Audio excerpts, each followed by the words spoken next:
A millionaire CEO used to sealing billion-dollar deals never imagined his biggest surprise would come from a soccer ball rolling to his feet, along with a boy who looked eerily familiar. But before we dive into the full story, let me know where you're watching from and what time it is. Now, subscribe to the channel and let's get started. He could have stayed one more hour in that high-rise boardroom, approving merger documents and sipping overpriced lattes. But instead, Matthew Pierce, a millionaire CEO with a reputation for icy composure, decided to do something radically out of character. He took a rare afternoon pause, not in his sleek Manhattan penthouse, nor in the executive lounge of a private club, but at Central Park. That's how the story begins.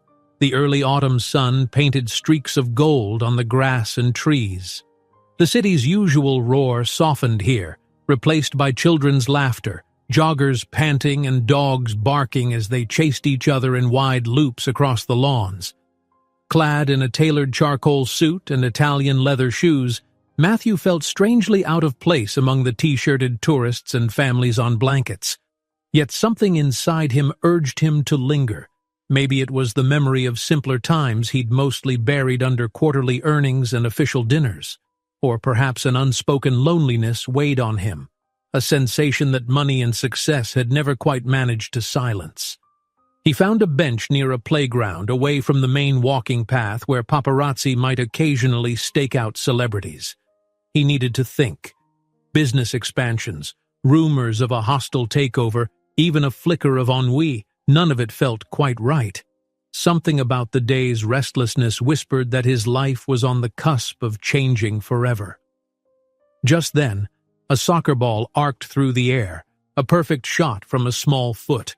It soared over the fence surrounding the playground, bounced on the paved walkway, and rolled decisively toward Matthew's bench. Almost reflexively, he stuck out a polished shoe to stop it.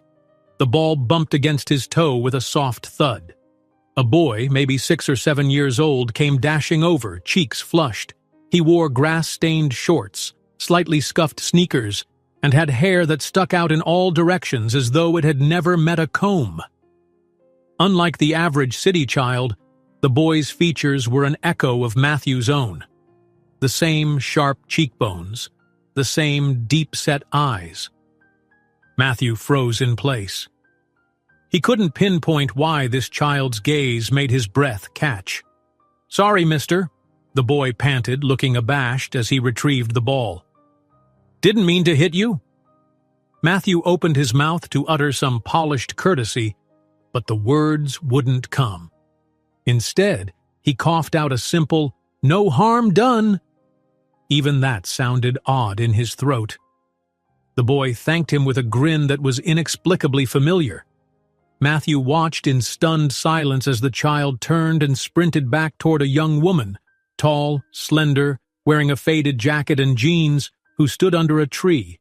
Her auburn hair caught in a breeze, and for a moment she locked eyes with Matthew.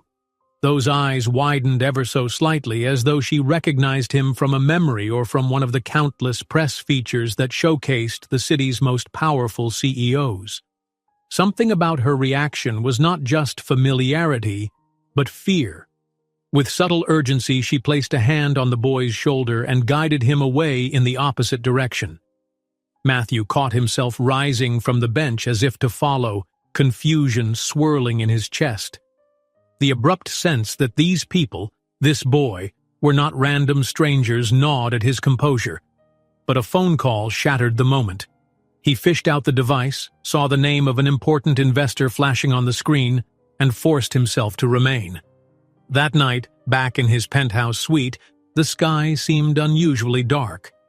Matthew found himself pacing the living room, ignoring the magnificent skyline shimmering through floor-to-ceiling windows. A memory assaulted him, half-formed, the shape of a face he'd seen years ago, a single line from a letter whose contents he'd long refused to read. He pushed the thought away, focusing instead on the relentless hum of business demands. Usually, contracts and deals were a refuge, but tonight, they provided no comfort. He caught his reflection in the mirrored side of a glass cabinet, eyes shadowed, jaw clenched. In that reflection, he saw once again the fleeting image of the child from the park. Same color eyes, same stubborn tilt of the chin. He swallowed hard. Was it possible? No, he told himself firmly. He had no children, at least none he was aware of. He'd never wanted them. Or so he told himself every time he signed a check or parted ways with an ex whose dreams of family clashed with his unstoppable corporate climb. In the gloom of half-lit corridors, he wandered toward his study. On a mahogany shelf, tucked behind rows of business manuals and framed awards, sat a single photograph in a sleek silver frame. It was an older picture taken in his final year of college. Standing beside him was a young woman, Hannah Moore. She had laughed easily, dreamt aloud, and wore her heart on her sleeve. He had once loved her deeply, or at least believed he did.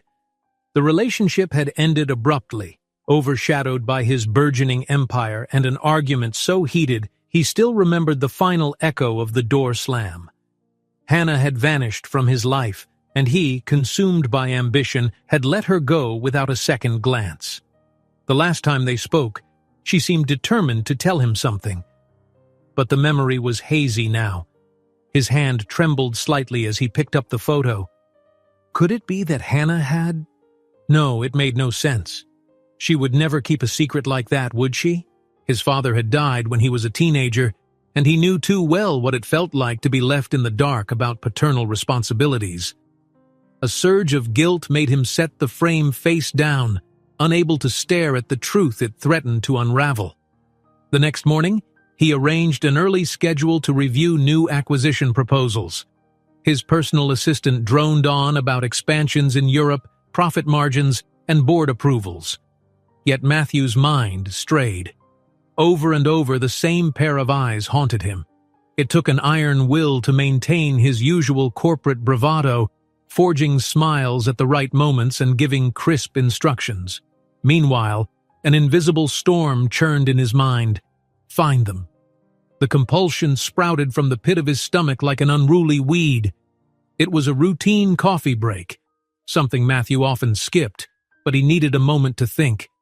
He sat in a sleek lounge, sipping black coffee from a porcelain cup that probably cost more than the average family's monthly grocery bill. He didn't even taste it. Instead, he scrolled through his phone, searching old contact lists, news archives, anything that could lead him to Hannah Moore. She wasn't on social media under her old name, nor did her prior address appear on any public record. It was as if she'd vanished. "Sir, you have that conference call at 11, his assistant reminded him timidly. He checked the time, 10:56, 4 minutes before he had to greet a half-dozen clients from overseas. Yet he found himself pulling the phone back, typing Hannah Moore NYC into a search bar one more time, hoping for a clue. Nothing. With a muted curse, he headed to the meeting, his polished corporate facade sliding back into place. After an hour of discussing expansions and exchange rates, Matthew excused himself, feigning an urgent personal matter. He made a beeline for the elevator that led to his private office suite. On the ride up, he felt his heart pound. For the first time, it wasn't a board vote or an investor's flight arrival that turned his pulse erratic. It was the pang of paternal uncertainty. Might that boy actually be his? Reaching his office, he swiftly closed the door, pressed his palms flat against the sleek wooden surface. He inhaled deeply. On his desk, a single file demanded attention. Once more, the ghost of Hannah's silhouette flickered in his mind. He forced himself to focus.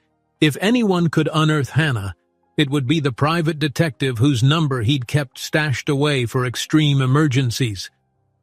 Risking every ounce of pride, he dialed. "Yes, this is Matthew Pierce. I need you to locate someone," he said, voice carefully controlled. He gave the name Hannah Moore. "From about 7 years ago. No, I don't have her current details. She could be anywhere." His jaw tightened as he listened to the detective's instructions. "And there might be a child involved." He ended the call, feeling exposed. Hiring a PI to track down an ex-girlfriend wasn't a scenario he'd ever imagined. But he wasn't about to wait passively while an unthinkable possibility haunted him day and night. If that boy in the park was truly his son, the ramifications were colossal. Not just financial obligations, but the concept of fatherhood, a role he'd deliberately locked away in a dusty corner of his life plans. Night fell again before the detective's first report came in. Sparse, but something. Hannah Moore had indeed left town nearly 7 years ago, turned up once in a small city upstate, worked at a boutique, and then moved again. Always one step ahead of the system. No mention of the child, but the detective assured him they would keep digging. Restless and uncertain, Matthew tried to sleep but only managed a few hours. His dreams were peppered with half-remembered college scenes, Hannah in a library corridor saying she had big news and him cutting her off because he'd just received a critical job offer. He woke up covered in cold sweat. The next morning, the polished floors of his private penthouse echoed every footstep like an accusation. Trying to distract himself, he turned on the TV. Headlines about corporate deals, celebrity gossip, and world events flickered by. Then, as if mocking him, a local news segment aired a short clip of Central Park. The same playground, the same bench. He saw children sprinting after soccer balls, a fleeting shot that made him blink. The newscaster mentioned an upcoming park festival. Matthew turned off the TV, swallowing an unsteady breath. Whatever it would take, he had to find Hannah. He had to find that child. Because if the faintest chance existed that the boy who'd kicked a soccer ball into his life was his own flesh and blood, there was no going back to business as usual. And so began the internal unraveling of a man who thought he had everything: wealth, success, endless possibilities. But there are lines in life money can't erase. A father's duty, a son's right to know the man who contributed half his DNA, the heartbreak of an old flame who might have endured years of single parenthood in the shadows. Pieces of a puzzle fell around him, and as he reached for them, he felt both terror and a strange, dawning hope. Hannah Moore had once been known for her sparkle. She could walk into a college cafeteria wearing old jeans and still draw everyone's eye with her easy laughter and genuine warmth. But those who saw her now, living in a cramped one-bedroom apartment on the outskirts of Manhattan, would hardly recognize her. The circles under her eyes spoke of exhaustion, the slight stoop in her shoulders of burdens carried for far too long. That morning, as dawn's pale light filtered through threadbare curtains, Hannah sat at the small kitchen table with an assortment of bills spread out in front of her: utilities, overdue rent, and a medical invoice from her son's last checkup. Her hands trembled when she realized the total was more than she had in her meager bank account. She exhaled shakily, pressing her fingers to her temples, trying to will away the inevitable headache. In the other room, Ethan was still asleep, curled up with the same faded teddy bear he'd had since he was old enough to babble. Hannah let her gaze drift to the partially closed door, guilt gnawing at her. The child needed new clothes, new shoes, maybe even a break from her constant worry, but finances were always on a razor's edge. Her mind drifted to the previous day's unsettling event at Central Park. Of all the people in this vast city, her son had managed to kick a soccer ball straight toward Matthew Pierce. Hannah had watched, heart pounding, as Ethan approached the tall figure in the impeccable suit. She'd heard enough about Matthew over the years, always on the news, in magazines, hailed as some financial wizard. She'd recognized him in an instant, and from the way he'd stared at Ethan as though struck by lightning, she was almost certain he'd suspected something. Hannah had grabbed Ethan's shoulder and fled before the conversation went any deeper. But how long could she keep this secret? Her entire existence since she left college was defined by one monumental choice: keeping silent about Ethan's father. Pride, fear, and heartbreak had tangled to form that decision. And now it felt like a fragile bubble on the verge of popping. She rubbed her tired eyes, remembering their last argument years ago. She'd tried to tell Matthew about the pregnancy, but he'd cut her off to prioritize some urgent business call. Or maybe it was a job interview or an investor meeting. She no longer recalled the specifics, only that his ambition overshadowed her every word. Stung, she'd slipped out the door, vanishing from his life before he could notice or object. She'd never even uttered the words, "I'm pregnant." A sudden knock rattled the flimsy apartment door. Instantly, Hannah tensed. Usually, visitors meant only one thing: trouble. She peered through the peephole and exhaled relief upon seeing her friend and neighbor, Jade, standing in the dim hallway. Jade was a nurse who worked irregular hours, often bringing leftover hospital sandwiches or half-priced groceries when Hannah was too strapped to shop properly. "Morning," Jade said softly, stepping inside. She held up a small bag of oranges. "Figured Ethan could use some vitamin C. That cold last week still has me worried." Hannah murmured her thanks, leading her friend into the kitchen. Jade's gaze flicked to the bills scattered across the table, her expression sympathetic. "Rent's due soon, right?" Hannah nodded, biting her lip. "I'm behind already, and I'm working extra shifts at the boutique, but they've been cutting back staff hours. There's just not enough." Jade hesitated, weighing how much to say. At last she touched Hannah's arm.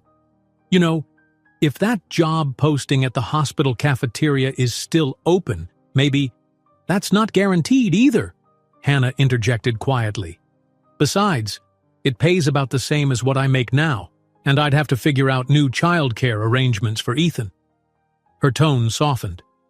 "Thanks for the concern, but I'll manage." Jade nodded, though her eyes brimmed with worry. She pulled out a battered envelope from her scrub's pocket. "Look, I know you hate handouts, but this is just a little something from the staff fund.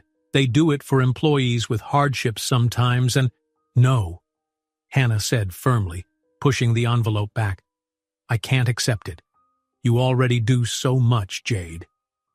Their conversation was cut short by a sleepy Ethan wandering in, rubbing his eyes. He blinked at Jade, then mumbled a drowsy greeting. Hannah's heart twisted when she noticed how the hem of his pajamas rode too high on his ankles. He was outgrowing clothes faster than she could afford to replace them. Ethan yawned, giving his mother a bright, trusting smile that nearly broke her.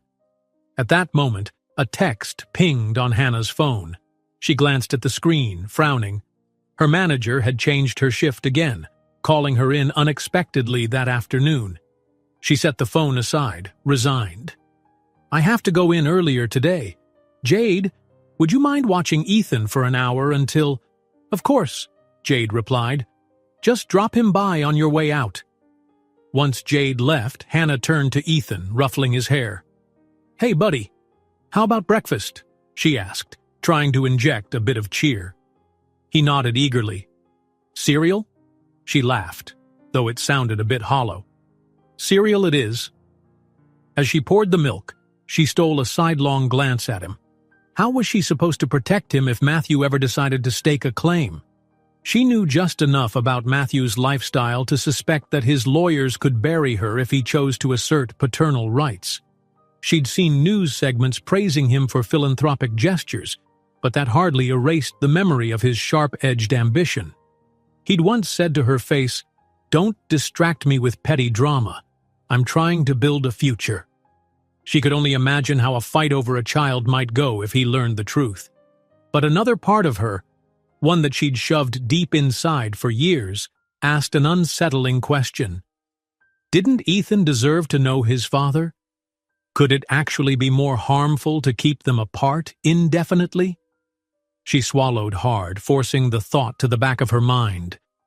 Too many complexities swirled around that possibility. Her own pride, Matthew's track record, Ethan's confusion if he discovered everything so abruptly. Meanwhile, across town, Matthew was living out an oddly parallel morning. He was in his executive suite, eyes scanning a terse email from the private investigator. Hannah Moore believed to be in the city, possibly in a low-rent neighborhood. No formal record of child, but neighbors mentioned seeing a boy. The email included an address dangerously close to the boutique district, ironically near one of his company's real estate projects. Matthew stared at the words, heart pounding. So it was true. She was here in Manhattan, scraping by, and there was indeed mention of a child, though no official record. Something in him sank.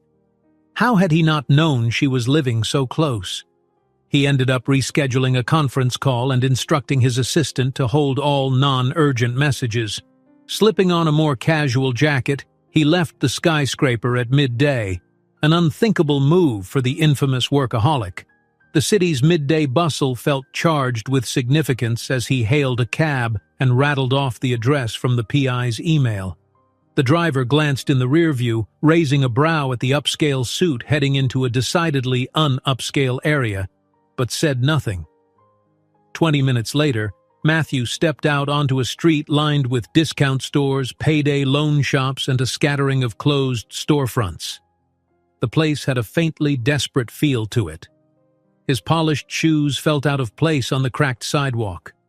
He spotted a boutique with a scuffed sign reading, "Lucy's Fashions." According to the PI, Hannah sometimes worked there. Through the glass window, he glimpsed a row of dresses on mannequins and a tall figure with auburn hair rearranging a display rack. He almost pressed a hand to the glass, but instead paused. Anxiety warred with curiosity. Did he dare walk in unannounced? If she recognized him, how would she react? Inside, the store felt dim and cramped. Motes of dust floated in the sunlight that streamed through the window.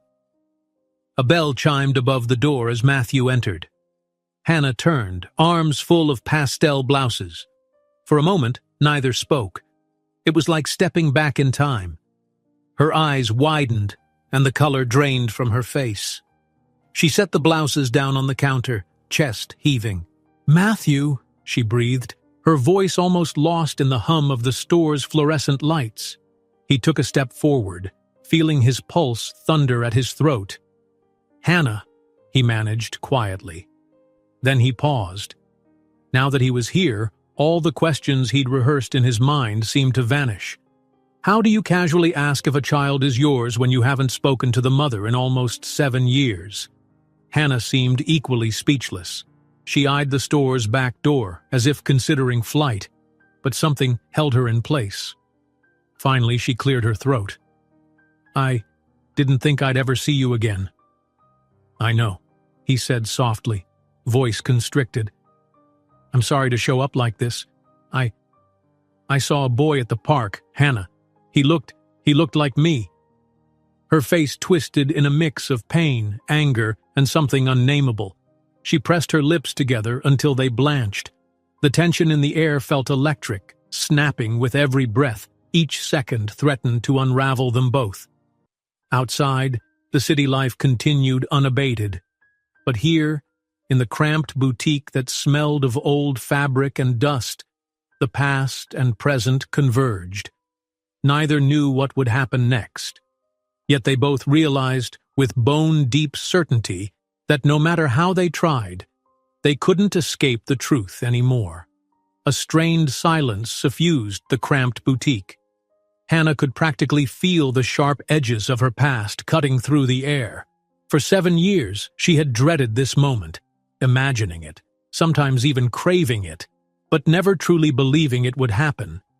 Yet here was Matthew Pierce, larger than life and at the same time clearly shaken, his intense gaze fixed on her with questions he couldn't yet voice. She tried to steady her breathing, to quiet the rawness in her chest. Her mind flashed back to the last time they'd spoken in person. The memory stung. She'd been trying to utter the words, "I'm pregnant," voice quaking with a blend of terror and hope. But Matthew had been inundated with the hustle of his meteoric rise, some urgent call about a business deal, she recalled. He'd cut her off, never truly hearing the news she wanted to share. That day she'd walked out, sure that whatever dreams they had for a future had disintegrated in the wake of his unstoppable ambition. Now, he stood mere feet away. The overhead lighting cast a hard reflection on his slicked-back hair, highlighting the tension in his face. In those intervening years, he had become a public figure. She had glimpsed him on news segments, read about him in magazines, She'd watched him transform into the epitome of wealth and influence, and with each new article praising his brilliance, she'd reminded herself that she'd made the right choice. He was a man who had no space in his life for a child. But her resolve felt perilously thin at this moment. Because Ethan existed, Ethan, who had Matthew's bone structure, and even the same determined set to his mouth when he was focused on something, and they had crossed paths in Central Park in a way that felt almost fated. Hannah swallowed, steeling herself. "I'm working," she managed, voice laced with forced calm. She glanced around the shop. "My manager is on a break, but she'll be back soon. We can't—" Matthew leaned forward, expression serious. "Hannah, we need to talk, properly." His voice was subdued, as though speaking any louder might break the fragile bubble around them. "I've been looking for you." She exhaled, pressing her palms against the countertop. "Yeah, I guessed as much." Then, more quietly, "What do you want?" His gaze flicked to the curtained doorway leading to the back storeroom. Lowering his voice, he answered, "I want the truth. About him." She stiffened. Fear and anger roiled in her belly. "You have no right." "Don't I?" he interrupted, brow furrowing. "If that boy at the park is mine—" "Stop!" Hannah hissed, flicking a quick glance around to ensure no customers were in earshot. Her heart slammed against her ribs. A chaotic swirl of regret and fury warred in her chest. "This is not the place for that. You can't just show up here and expect me to unravel everything that's happened." Matthew's eyes darkened as he took in her words. For a moment he looked genuinely unsure of himself, which was something Hannah wouldn't have thought possible. "Then, meet me tonight," he said quietly. "Somewhere. Anywhere you choose." A rush of panic nearly overwhelmed her. Could she handle seeing him again, away from the protective barrier of her job? Did she have a choice? Because if she refused, he might try something more drastic, like returning with lawyers or turning up at her apartment. She didn't even want to imagine him knocking on her door, discovering Ethan's belongings scattered around. She needed to maintain some level of control over this conversation. She pressed her lips together. "Fine. There's a diner a few blocks from here. Phoebe's Diner. I can meet you after my shift ends at 7. For the first time, he seemed to relax the slightest bit, relief washing over his features. "Thank you," he murmured. "I'll be there."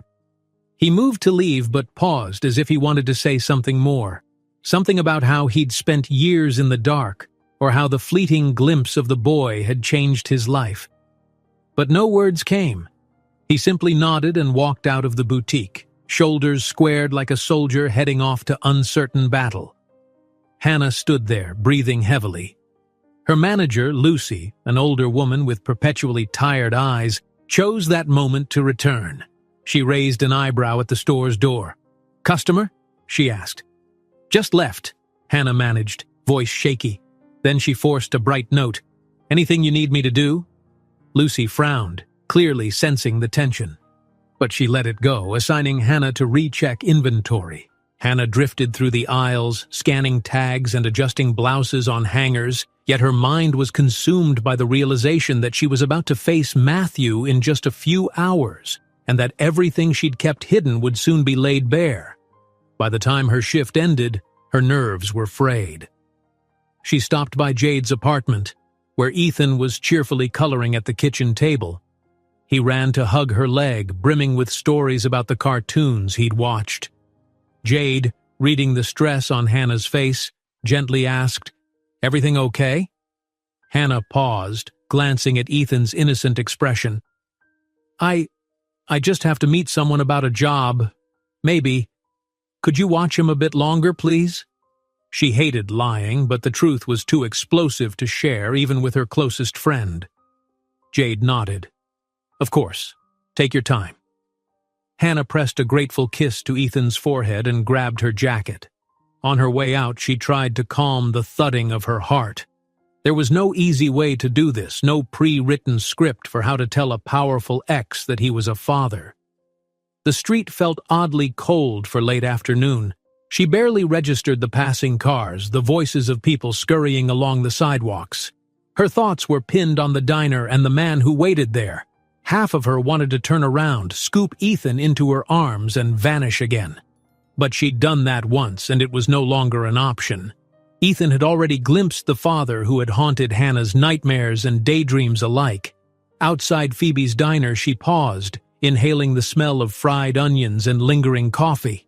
The neon sign flickered overhead, an awkward hum cutting through the city noise. She spotted Matthew through the glass, seated in a booth at the far corner, obviously waiting. Taking one last steadying breath, she pushed open the door. Her entry drew his attention. He stood, an old gesture of courtesy, then sat back down once she slid into the booth across from him. The waitress approached, but Hannah shook her head, not trusting her stomach with any food or coffee right now. Matthew, perhaps out of habit, ordered black coffee. The woman left, leaving them face to face in a hush brimming with unspoken pain. For a long moment they just stared at each other. Matthew looked older than she remembered, though still every bit as imposing. There were faint lines at the corners of his eyes, possibly from stress rather than laughter. She wondered if he noticed how different she was, too. Tired, overshadowed by life's struggles. He finally broke the silence. "Hannah, about the boy. Please, tell me the truth." Her jaw clenched. She forced herself not to look away. "His name is Ethan. He's 6. Matthew nodded slowly, a pained understanding dawning in his eyes. "He's mine," he whispered, more statement than question. "Isn't he?" She pressed her lips together before speaking. "Yes," she admitted, voice tight. "He's your son." The words hung in the air, monumental.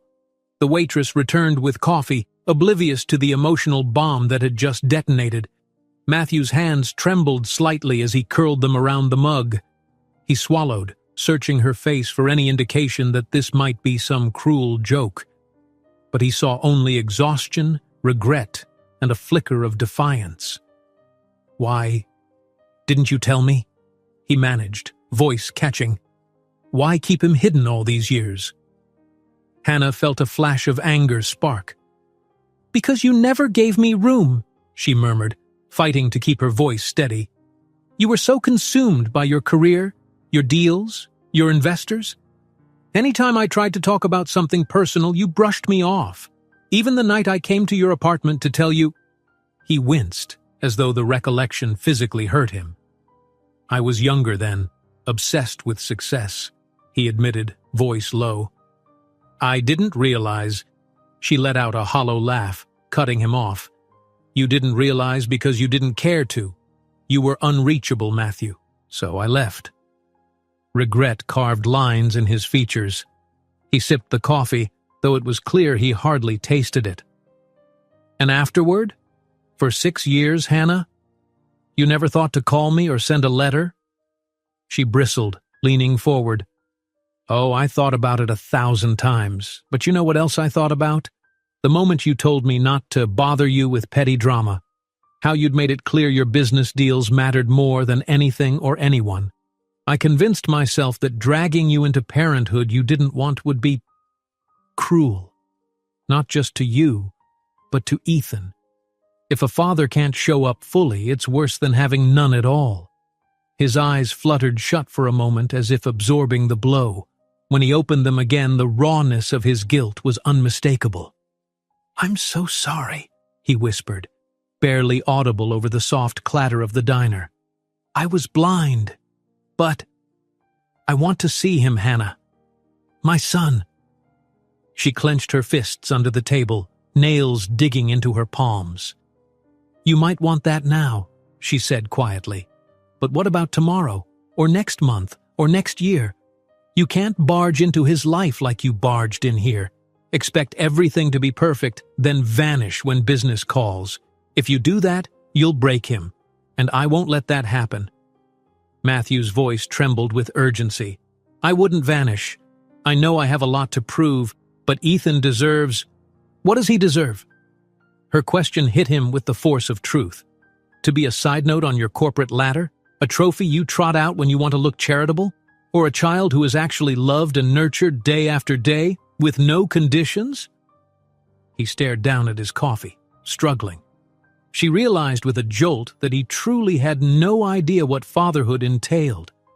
All those years of board meetings and acquisitions had never prepared him for the reality of reading bedtime stories or patching up skinned knees. And yet the desperate sincerity in his eyes suggested he wanted to try. In the corner of the diner, an old jukebox clicked to life, playing a soft tune from some decades-old pop ballad. Hannah sighed. The truth was that part of her still ached for the possibility of Ethan having a real father. She'd fought tooth and nail to do it alone, but it had been heartbreakingly difficult. If Matthew was being honest now, if he truly wanted to step up, didn't Ethan deserve that chance?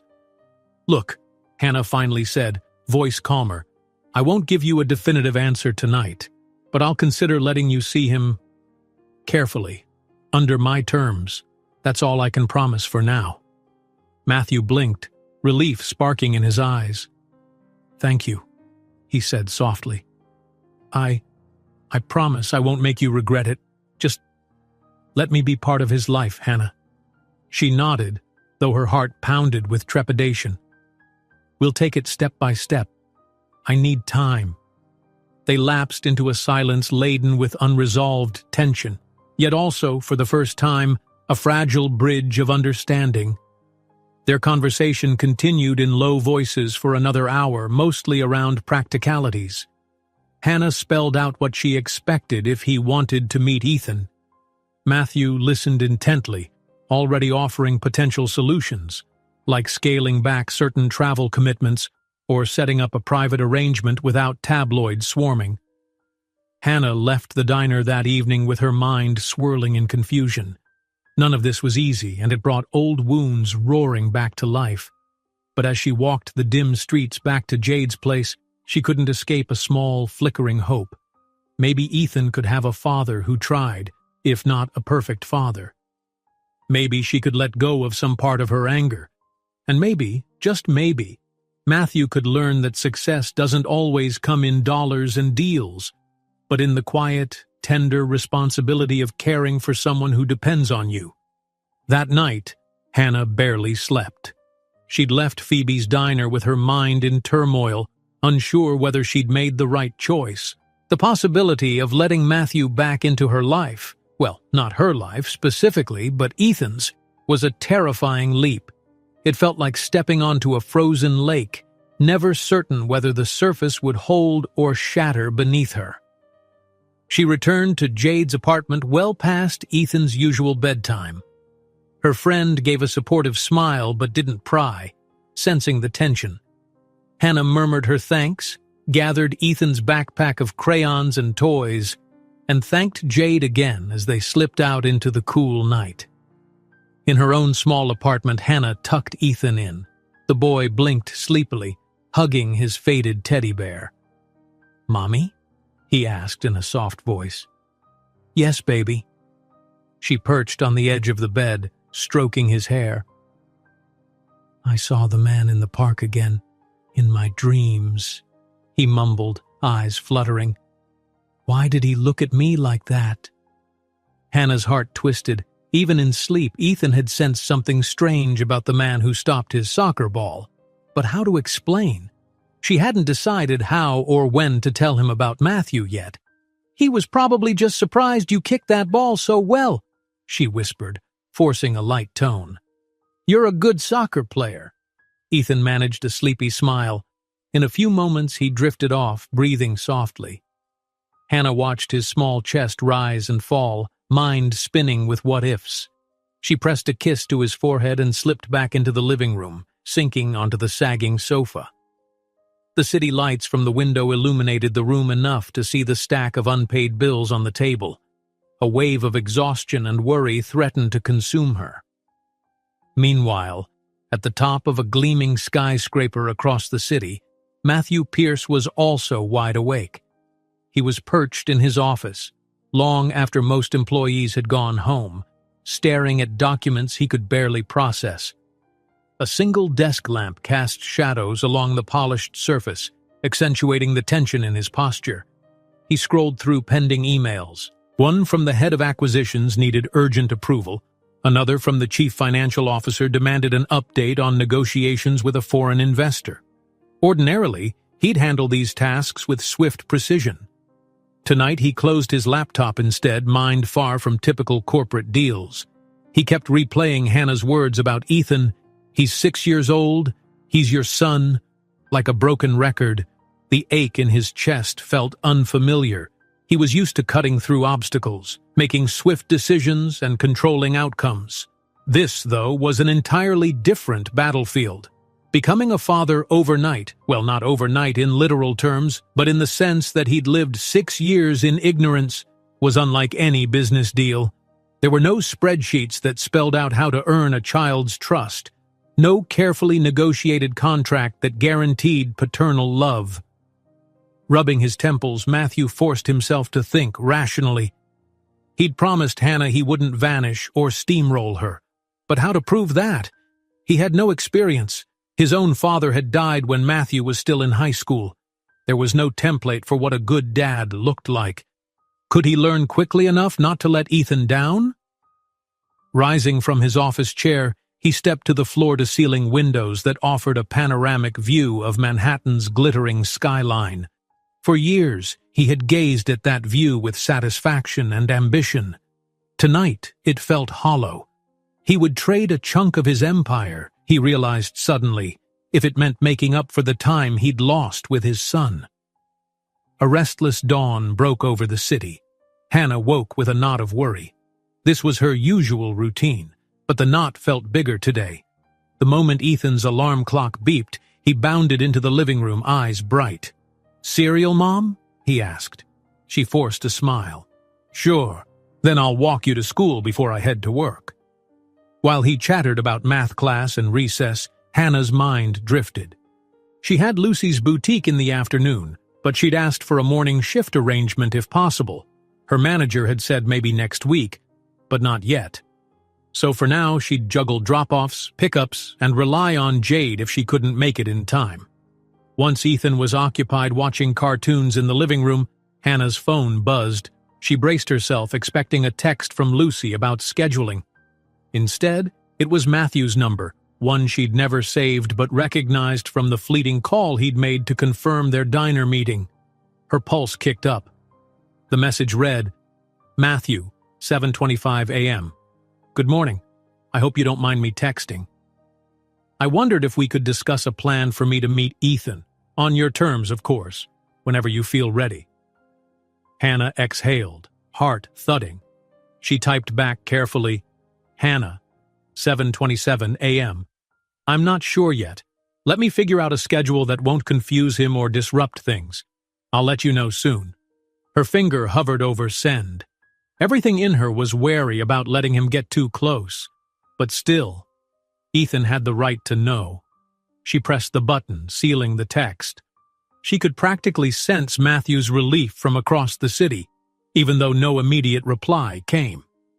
That same morning, Jade stopped by carrying a small container of leftover soup and a broad smile. "Hey, I'm off for a couple hours," she said, placing the container in Hannah's fridge.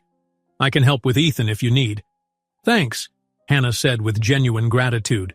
She hesitated, then decided Jade deserved some partial truth. "Ethan's dad is back in the picture. Sort of." Jade's eyes widened. "It's complicated," Hannah added. Jade stifled her shock. "Well, wow, are you okay?" Hannah shrugged. "I don't know yet, it's a lot. I have to figure out how to let them meet without throwing Ethan into chaos." Jade considered that. "You've done a great job raising him alone, Hannah. But if his dad genuinely wants to be involved..." She gave a meaningful glance. "Maybe that could be good. Still, you know him best. Just protect yourself and your boy." Hannah nodded, touched by Jade's concern. "That's the plan." At midday, Hannah found herself at the boutique, reorganizing a display of discount jackets. Lucy was in the back, wrestling with inventory spreadsheets. The store had few customers, leaving Hannah's mind free to brood about her next steps. Her phone stayed in her pocket, though she glanced at it every so often, half dreading another message from Matthew. She still hadn't decided how to orchestrate a first meeting between Ethan and his father. Should Matthew come by the apartment for a quiet introduction? Or meet them at a public place, like a park, where Ethan might not feel cornered? Each option had pitfalls. Hannah worried about Ethan's reaction if Matthew tried too hard, or if he seemed disinterested, or if Ethan felt something was off. By mid-afternoon, Lucy emerged from the back, carrying a stack of dusty men's sweaters for clearance. "Hannah, can you hang these near the front display?" she asked. Her usual weary tone softened as she regarded her employee's tense posture. "You doing all right?" Hannah managed a weak smile. "I'm okay, just personal stuff." Lucy nodded with empathy. "We all have that. Let me know if you need an hour off or something. This place is slow anyway." Her manager's unexpected kindness nearly brought tears to Hannah's eyes. She mumbled her thanks and focused on the sweaters, carefully folding them so the store would look presentable. Despite the dim lighting and musty corners, Hannah felt a flicker of gratitude for the support Lucy offered, albeit in her own gruff way. After her shift, Hannah hurried to pick Ethan up from school. He emerged from the building chattering happily about his day. She grabbed his hand, leading him down the sidewalk.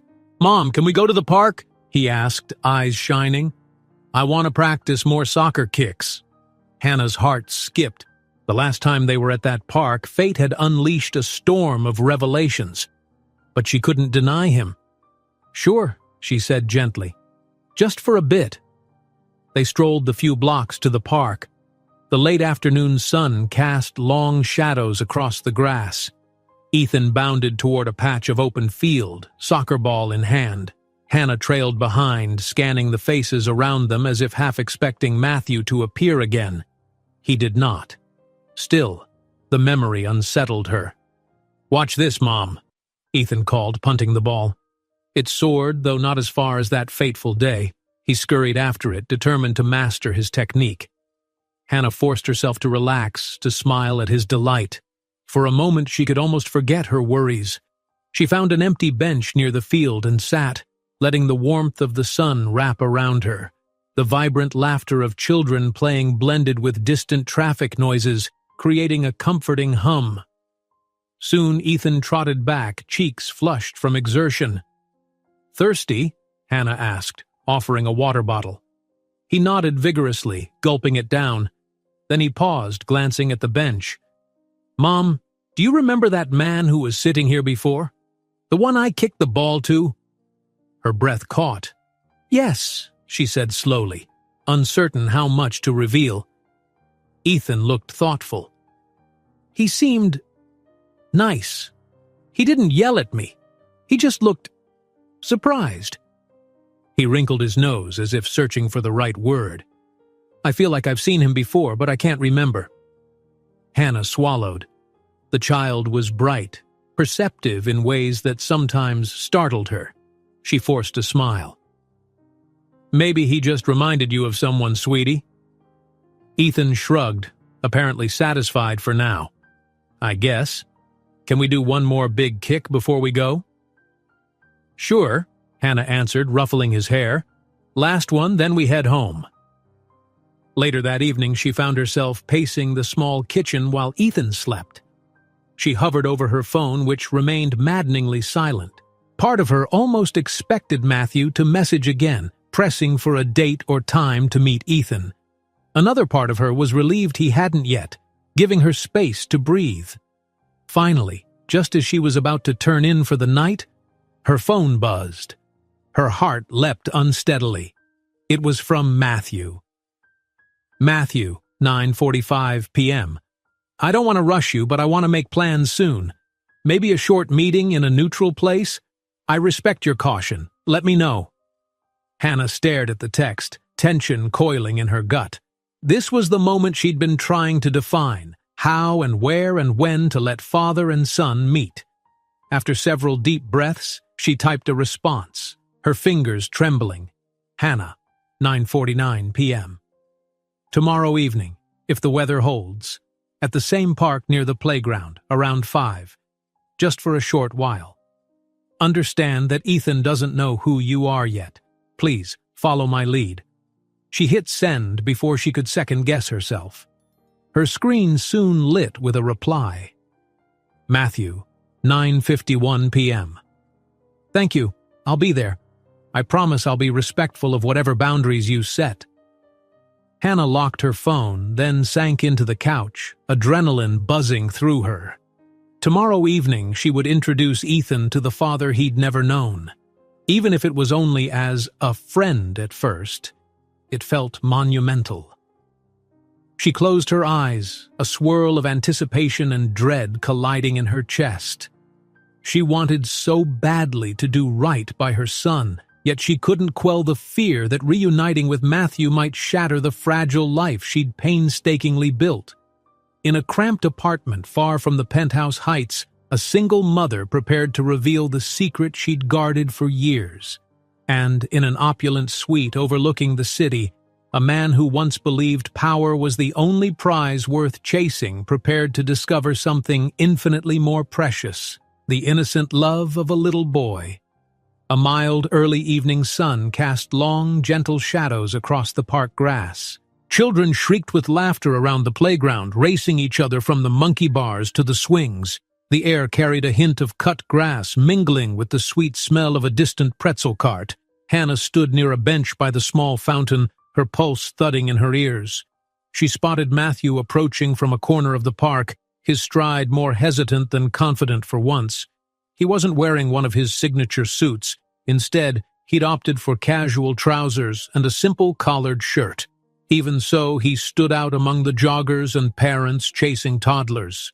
Perhaps it was the gravity in his posture, or the way he scanned the park with vigilant eyes. He caught sight of Hannah and gave a small wave, cautious, as if testing the air between them. Ethan was a few paces ahead of her, dribbling a soccer ball. Though Hannah had told him they might meet a friend today, she hadn't elaborated on who the friend was. She wanted to see how Matthew would interact with him under normal circumstances, without the pressure of fatherhood stamped on their every word. She tugged lightly on Ethan's hoodie, calling his name. The boy paused, looking up at her inquisitively. "I'd like you to meet someone," she said softly, throat tight. "He's, just a nice man I know, okay?" Ethan blinked, curiosity lighting his eyes. "Sure," he said with a shrug, hugging the soccer ball to his chest. Matthew reached them, greeting Hannah first with a subdued, "Hello." Then he turned to Ethan, summoning a warm smile. The boy squinted slightly as if trying to recall where he'd seen that face before. "Hey there," Matthew said quietly, his voice holding a faint tremor. I think we might have met once, at the park?" Ethan nodded. "Yeah, you're the guy who stopped my ball. That was a good save." Matthew managed a chuckle. "You've got a powerful kick. Surprised me."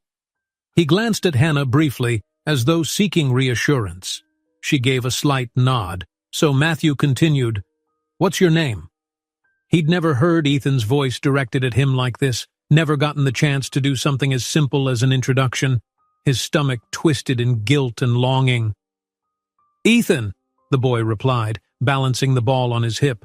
"Want to play?" Hannah's eyebrows lifted. She hadn't expected Ethan to so quickly extend an invitation.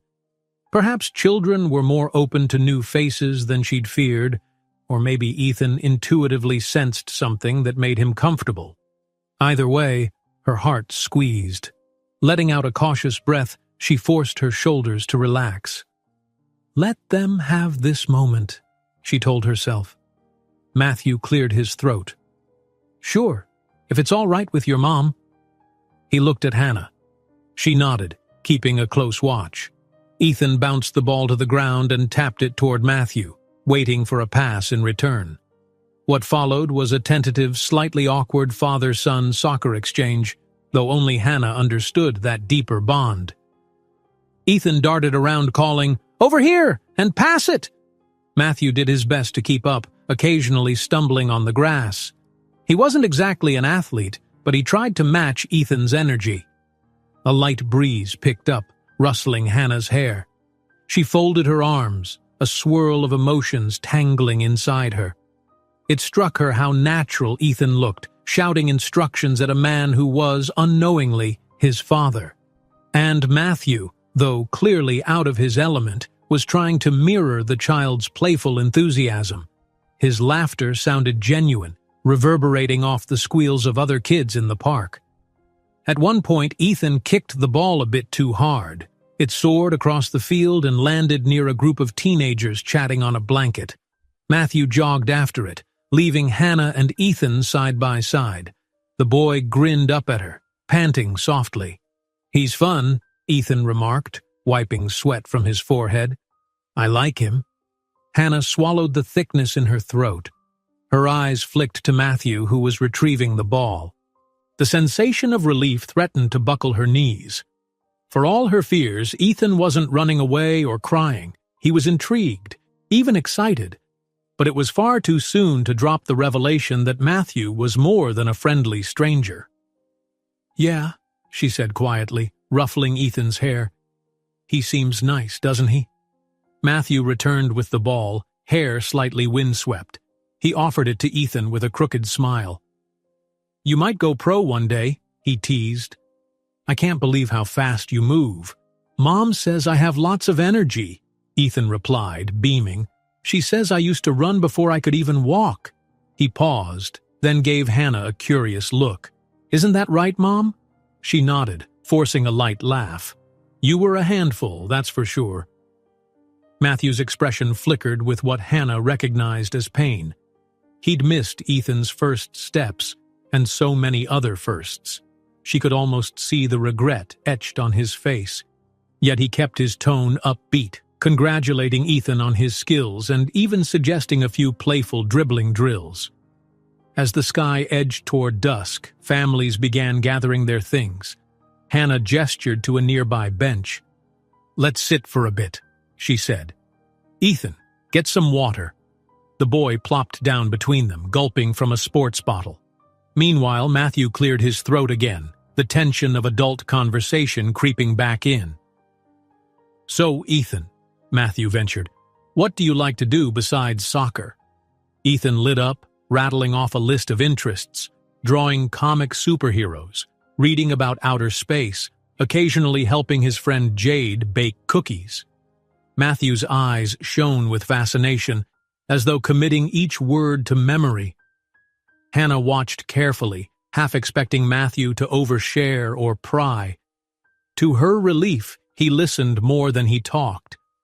When Ethan launched into a mini-rant about how Pluto used to be called a planet but then scientists changed their minds, Hannah shot Matthew a sideways glance. He was smiling, thoroughly absorbed. She felt an odd pang. This was precisely how she'd pictured them if life had gone differently. Father and son, leaning in, sharing curious facts, maybe laughing at silly jokes. She swallowed and pushed that thought away, remembering that they were still on precarious ground. The orange hue of sunset brushed the treetops when Ethan finally hopped off the bench to dribble the ball again. Hannah watched him for a moment, ensuring he stayed within view. Then she turned to Matthew. "He's taking to you easily," she remarked, half question, half statement. Matthew nodded. I'm grateful. I was afraid he'd be wary or shy." Hannah fiddled with the hem of her jacket. "He's open-minded," she admitted. "But that doesn't mean we can just move fast. He doesn't know you're—" She hesitated, letting the words remain unspoken. Ethan's father. The label felt too loaded to voice here in public. Matthew lowered his gaze. "I understand. I won't push," he promised softly. "I only want what's best for him, and for you too." She appreciated the sentiment but didn't quite trust it yet.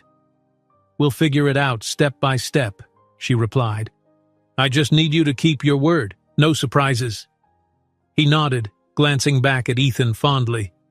"Of course." They watched the boy happily entertaining himself. Dusk deepened, the streetlights flickering on. Families trickled out of the park. Hannah finally sighed, pulling the straps of her purse over her shoulder. "We should be heading home. He has school tomorrow, and, well, I have bills to pay." The last part slipped out unintentionally, a reflection of the stress that never fully lifted. Matthew started to speak, maybe to offer financial help, but Hannah shot him a warning look. They were nowhere near that point of trust. So he closed his mouth and simply stood. "Could I walk you both part way?" he asked. "Just until you catch your bus or a cab or however you're traveling?" Ethan, hearing the exchange, jumped in. "Yes, walk with us!" Hannah's chest tightened. Ethan's innocent enthusiasm made it difficult to keep strict boundaries, but she relented with a small nod. They strolled along the park's perimeter, the city's bustle swelling around them. Ethan chatted about his day at school, occasionally bursting ahead to show Matthew a fancy soccer trick or to point out a window display featuring superhero action figures. Matthew responded with genuine interest, even snapping a mental note of the store location, as if already thinking about gifts. Hannah noticed but kept silent. She couldn't deny Ethan's right to a father who might spoil him occasionally, yet it felt overwhelming. Soon they reached the avenue where Hannah typically caught the bus back to her neighborhood. She halted, turning to face Matthew. He paused awkwardly, one hand drifting to his side as if unsure whether to offer a handshake or a hug. Ethan, clueless to the deeper tension, piped up, "See you again soon, right?" Matthew's expression softened. "I'd like that," he said, then glancing at Hannah. "Only if it's okay with your mom." She inhaled slowly. "Yes, maybe next week we can arrange another park visit." She managed a small, genuine smile toward Ethan as if to reassure him. Her gaze flickered to Matthew's. "We can plan by text," she added, arms folded as a subtle reminder to keep personal lines from blurring. Matthew nodded. "Thank you." Then, more quietly, "For letting me have this time." Ethan waved, stepping onto the bus with Hannah right behind him. The doors hissed shut. Through the windows, Hannah saw Matthew standing on the sidewalk, hands in his pockets, staring after them until the bus pulled away. Inside, Ethan bounced onto a seat and talked a mile a minute about how he'd met a new friend, how they played soccer, and how the man knew all sorts of cool facts about business.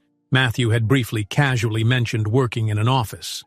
Hannah listened, offering occasional one-word responses. She felt something close to relief mixing with cautious hope, but also a stab of guilt that she'd introduced them under half-truths. Could she keep Matthew's identity hidden from Ethan for long? Was that even fair? She knew she'd have to tell him soon, once she was certain Matthew was committed. But how to break that news gently, in a way that wouldn't shatter the boy's sense of security? The bus jolted to a stop near their block. Leading Ethan down the dim street, Hannah offered the usual warnings. "Look both ways. Hold my hand." At their apartment door, Jade poked her head out from the next unit, raising an eyebrow at Hannah, probably curious about how the meeting had gone. Hannah just gave a tired nod, ushering Ethan inside. He collapsed onto the sofa, still riding the high of his new friend. Hannah forced a laugh. "Let's get you dinner, kiddo. Then homework, bath, bed, standard routine." She busied herself in the kitchen, heating up leftovers. The mundane tasks steadied her, a welcome break from the swirl of emotion. Across the living room, Ethan rummaged in his backpack for a drawing pad, humming a happy tune. She caught snippets of pencil scribbles and realized he was sketching a soccer scene, two figures kicking a ball on a patch of green. Night settled over the cramped apartment. Once Ethan was bathed and tucked in, Hannah slipped to her bedroom, leaning against the closed door. She pulled out her phone, noticing a single text from Matthew. "Matthew, 8:10 p.m. Thank you again. He's incredible. Let me know when I can see him next. And if you need anything, please don't hesitate." She inhaled sharply, her mind conjuring an image of his hopeful expression in the park. No matter how complicated, she couldn't deny how genuine he seemed. Slowly, she typed a reply. Hannah, 8:15 p.m. I'll think about it. We'll set something up soon. Setting the phone aside, she closed her eyes. In the quiet space, the day's events weighed on her. For now, Ethan was safe, happy, oblivious. Matthew was determined yet respectful, and she felt a mixture of relief and an unsettling vulnerability, because everything could still fall apart if Matthew failed to show consistent dedication, or if old wounds between them reopened in ways that hurt Ethan. Still, for the first time, she felt a faint spark of hope that maybe, just maybe, they could navigate this fragile bridge. Maybe a father, mother, and child could find some sort of connection despite the years lost. Only time would tell if that spark could bloom into something lasting, or if the shadows of regret would swallow it whole. The following week brought a flurry of cautious progress and quiet apprehension. Hannah had tentatively agreed to let Matthew see Ethan again, under the condition that it remain casual and low-key. No big announcements, no fancy gifts. She wanted Ethan's routine to stay as normal as possible. Yet beneath that rule lay a swirling sea of emotions, on Hannah's side and Matthew's. Even Ethan, though young, occasionally wore a thoughtful look, as if he sensed something unspoken simmering beneath these visits. On Tuesday evening, Hannah finished a late shift at the boutique and hurried to meet Jade, who had picked Ethan up from school. When she reached Jade's apartment, she found Ethan sprawled on the floor, crayons scattered, coloring in a handmade sketchbook. Jade offered Hannah a steaming cup of tea, eyebrows raised in question. Hannah slumped on the couch. "He's coming again tomorrow," she told Jade under her breath, glancing to ensure Ethan couldn't overhear. "Matthew, another park meetup." Jade sipped her own tea. "How did Ethan handle the first meeting? Did he suspect anything?" Hannah shook her head. "He thinks Matthew is just some nice grown-up who likes soccer. But Jade, he's getting attached so easily. I'm scared." Jade gave Hannah's arm a reassuring squeeze. "I understand, but you're handling it step by step. That's all you can do." Still, as Hannah gathered Ethan to leave, the fear gnawed at her. She thanked Jade and stepped into the cool night air, the city's distant lights mirroring her own restless anxiety. Ethan chattered happily about a school art project the entire walk home, unaware of her darkening mood. Wednesday came. Hannah arranged a short shift at Lucy's boutique, and by mid-afternoon, she'd managed to pick up Ethan from school herself. They rode the bus to a smaller, quieter park, one with a single swing set and less foot traffic. She wanted to avoid the hustle and prying eyes of the bigger parks downtown. When they arrived, Ethan bounded ahead, scanning the area. Moments later, Matthew approached from across the street, giving a slight wave.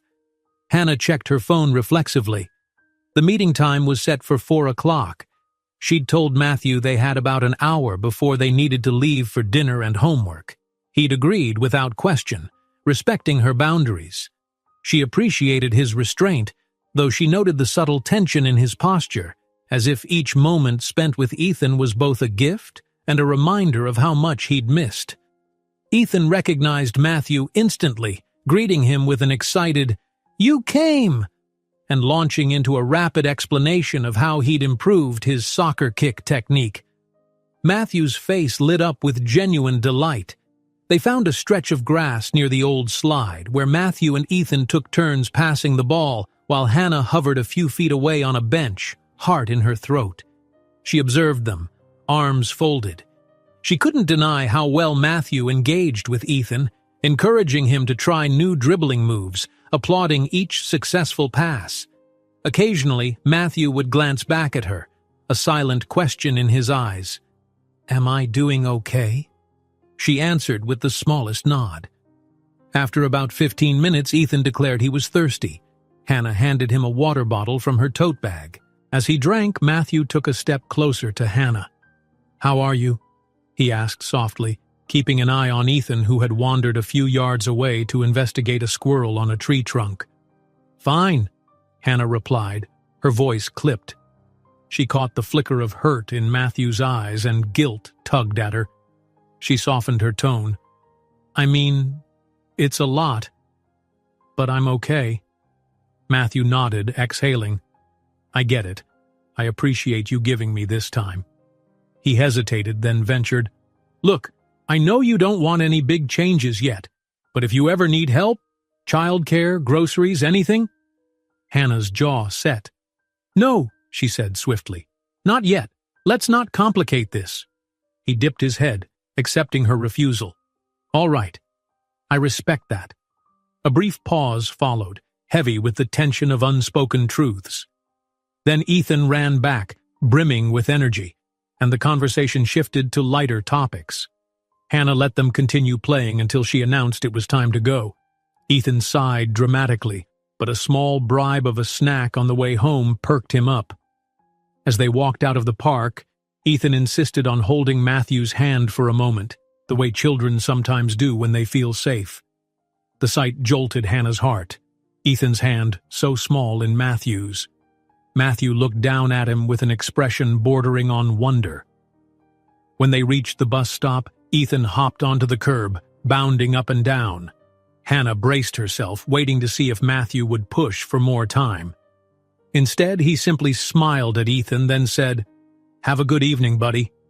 You too, Ethan chirped, stepping onto the bus with Hannah. The door hissed shut, and again Hannah watched Matthew recede from view through the window. Her emotions churned so intensely she had to close her eyes for a moment, inhaling slowly as the bus rumbled away. That night she tried to distract herself by tidying the apartment, but it wasn't enough to quiet her thoughts. When her phone buzzed, she almost didn't check it, fearing it was Matthew. But the curiosity won out. To her relief, it was Jade, sending a silly meme. Hannah let out a breath and typed a quick reply, letting her friend's joke lighten her mood. Ethan was in the living room, drawing again. Since he'd returned from the park, he seemed more animated, more talkative about the cool friend who'd shown him new moves. Hannah forced a smile whenever he mentioned it. She wanted to preserve Ethan's happiness, but her mind kept looping. How long until I tell him? Will he hate me for hiding it? Could Matthew truly stick around for the long haul? When Ethan asked if the friend could come for dinner someday, Hannah deflected, We'll see, sweetheart. Sometime, maybe. She felt cruel for the half-truth, but she couldn't risk a slip that would reveal Matthew's full identity until she was sure. She couldn't handle the thought of Ethan attaching the word dad to someone who might vanish if life got too complicated. In the days that followed, Matthew and Hannah texted more frequently, short, polite messages about scheduling. She allowed a third meetup in the park the following week. This time, Jade was busy, so Hannah brought her friend's teenage cousin, Tori, who sometimes babysat, to keep an eye on Ethan if Hannah needed a break. Tori hovered discreetly, giving Hannah enough space to speak with Matthew alone. They ended up sitting on a battered wooden bench while Ethan and Tori chased each other across the field. Hannah took a slow breath. He's gotten so fond of you, she murmured, voice tinged with conflict. Part of me is glad and part of me is terrified. Matthew looked pained.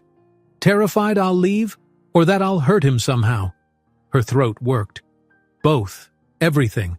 My entire job has been to protect him from disappointment or heartbreak. I can't let him down. Matthew's hand curled around the edge of the bench. I don't want to let him down either. I know I can't erase 6 years, but I'm trying to show I'm serious. I'm changing my schedule, cutting back on travel. I want to be here. His voice wavered. For both of you. Hannah stared at a cluster of pigeons pecking at the grass, her mind swirling. She believed he was sincere, but sincerity could wither under stress. She recalled all the corporate demands on Matthew's time, the endless parade of deals that once overshadowed everything else. Could he truly change? Or would fatherhood become just another checkbox on his list of accomplishments? Finally, she asked, What does your company's board think about you scaling back? He winced slightly. I haven't told them all the details. I just said I have personal commitments. But the CFO is noticing. Some investors raised eyebrows. He paused, glancing sideways at Hannah. I don't care. This is bigger than any business deal. She felt a mixture of relief and renewed anxiety. If he was making real sacrifices, that suggested genuine intent. But it also meant he was stirring the hornet's nest of corporate politics. A CEO suddenly shifting priorities could trigger rumors, or worse. She decided to store that worry away for another time. Ethan asked if you could come over for dinner soon, she admitted in a tight whisper, eyes never leaving the pigeons. I told him maybe, but I'm not sure that's the best idea. Matthew's chest rose with a hopeful breath. I'd be honored, but only if you're comfortable. She forced a short laugh. Comfortable might be an overstatement, but I want to do what's right for Ethan. Let me think on it. They let the topic rest. Across the field, Ethan whooped, turning cartwheels in the grass while Tori clapped. For a moment, Hannah and Matthew shared a silent, tender glance, acknowledging how special Ethan was, and what it meant to stand here, side by side, quietly shaping his future. That weekend, Hannah bit the bullet and invited Matthew over for a modest dinner on Sunday evening. She emphasized that it was a simple meal, nothing extravagant, and specifically requested he bring no gifts. He agreed without protest. On Sunday morning, Hannah busied herself cleaning the apartment, feeling a bit self-conscious about its worn furniture and peeling paint. She constantly reminded herself that she didn't owe Matthew any illusions of prosperity. He should see the reality she lived with, the life Ethan grew up in, hand-me-downs, scuffed floors, second-hand textbooks. This was their truth. Ethan, of course, was thrilled, bouncing around the living room with excitement about the soccer buddy who would come over. He asked if they could make cookies together. Hannah hesitated. Money was tight, but she found a half-used bag of flour and some chocolate chips. Why not? It might keep Ethan occupied and calm her own nerves. By 5:30, the apartment smelled of freshly baked cookies. Ethan was busily arranging them on a plate when a soft knock sounded at the door. Hannah's stomach flipped. He's here. She opened the door. Matthew stood in the hallway carrying only a polite smile. No massive gift bags, no lavish gestures. He wore a simple sweater and jeans. Somehow that made Hannah breathe a little easier. Thank you for having me, he said, stepping inside. His gaze swept the modest living area, the dated paint job, and the small kitchenette. No judgment flickered in his eyes, only a quiet acceptance. Ethan dashed over, practically vibrating with excitement. I made cookies, he announced, dragging Matthew toward the kitchen. You have to try one. Matthew laughed, following the boy willingly. Hannah hovered near the doorway, carefully observing. She'd worried that seeing her apartment, her financial struggles, might unnerve him or provoke an awkward attempt at offering money. But he didn't mention any of it. He simply bent down to admire Ethan's cookie display and gamely took a bite, proclaiming it delicious despite the fact it was a bit overcooked. For dinner, Hannah had prepared a simple pasta dish with garlic bread. The three of them squeezed around her small dining table, a second-hand piece she'd found years ago. Conversation flowed easily at first. Ethan chattering about a new friend at school, Matthew responding with genuine curiosity. Hannah interjected occasionally, giving gentle reminders, chew with your mouth closed or don't talk over each other. Underneath the surface, she was on high alert. Every time Ethan said something that hinted at fatherly territory, like, Mom says I learned to walk earlier than normal, or Mom says I look like her side of the family, she'd glance at Matthew's face, gauging his reaction. Each time, a flicker of regret passed through his eyes, but he kept smiling, nodding, focusing on Ethan's words. By the time they finished the meal, Ethan was yawning, bedtime approaching. Hannah watched him rub his eyes and fight to stay awake so he could keep chatting with his new favorite adult. It tugged at her heart. She knew she had to wind things down before the boy got overtired. All right, buddy, she said gently. Time to start winding down. Remember you have school tomorrow. Ethan pouted briefly, then hopped up from his chair. Can we finish the cookies later? Matthew chuckled. Of course, I'll be around. The moment he said it, his face grew solemn, as if worried he'd promised too much. Then he turned to Hannah. Thank you for dinner, he said softly, sincerity evident in every syllable. Sure.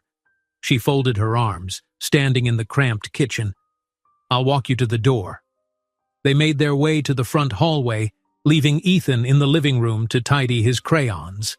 At the threshold, Matthew paused. He seemed to struggle for words.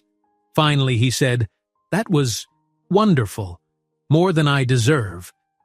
Hannah's throat tightened. She was about to respond when Matthew reached into his pocket and produced a small envelope.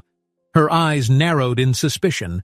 Please don't get angry, he said quickly. This isn't about me flashing money around. It's just some grocery gift cards. I know things can be tight and He halted, seeing her stiffen.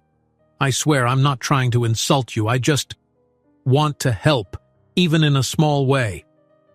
Hannah's instinct was to refuse immediately, the pride in her chest sparking. But something in Matthew's expression, mingled with the memory of scrimping for cookie ingredients, made her hesitate. He was offering this quietly, respectfully, not expecting applause. Slowly, she took the envelope, hands trembling. I'll consider it, she said in a half-whisper, swallowing her discomfort. Matthew exhaled, relief evident. Thank you, and thank you for letting me be part of his evening. It means everything. She gave a faint nod, opening the door. He stepped out into the dim hallway. After a last glance over his shoulder, he offered a gentle, grateful smile. Then the door shut, leaving Hannah alone with her thoughts. She locked it, pressing her forehead against the wood. A small voice from the living room. Mom? Is he gone? She inhaled, forcing calm. Yeah, baby, he's gone. Come on, let's get you in pajamas. As she guided Ethan toward bedtime, her mind whirled with questions. Accepting help from Matthew felt like stepping onto shaky ground, but rejecting him outright felt just as wrong. She looked at Ethan, whose eyes still sparkled from the excitement of having a new adult friend. How many more dinners could they share before the truth had to come out? While Ethan brushed his teeth, Hannah peeked at the envelope. Just a few small gift cards, no amount that screamed condescension, only enough to cover a few weeks of groceries. Setting it aside, she made a mental note. If I use them, I'll keep track of everything. She didn't want to feel beholden, but refusing might only make life harder for Ethan. That night, after Ethan was asleep, Hannah hovered by the window, gazing at the distant glow of streetlights. For the first time, she allowed a tiny, fragile bud of hope to bloom in her chest. Perhaps this precarious new arrangement could be nurtured into something stable, something Ethan could rely on. The future was still uncertain, but at least, for this moment, the man she once thought too distant to care was showing up for their son. Quietly, consistently. She prayed it would be enough. The next few days fell into an uneasy rhythm, as if the universe had struck a fragile truce. Hannah and Matthew navigated their new arrangement with delicate care. He texted once a day, sometimes just a brief greeting or a query about Ethan's school project. Hannah replied, but always succinctly. Trust was still under construction, each message laying a tentative plank across the gulf of 6 lost years. Ethan, for his part, had never been happier, or more curious. His mother could see how he buzzed with excitement whenever they planned another meetup or the possibility of Matthew coming by for a casual snack. Yet the boy also started asking more pointed questions when Matthew wasn't around. Mom, how long have you known him? Did he know me when I was a baby? Why does he look at me like he knows me really well? Each inquiry sliced through Hannah with the force of a scalpel. She invented half-truths. We lost touch for a while, or he's getting to know you better now. She promised herself that soon, very soon, she'd find the right words to confess everything. But fear still held her captive. Until she was certain Matthew wouldn't walk away, she couldn't bear to reveal the secret that would forever change Ethan's sense of who he was. One evening, Jade popped by with her typical bright energy, carrying a Tupperware of leftover pasta. Ethan was already asleep. It was a school night, and Hannah had just finished tidying up the kitchen. Jade set the container on the counter and leaned against the fridge, eyes scanning Hannah's tense face. "So," Jade prompted, "how's the new friend situation going?"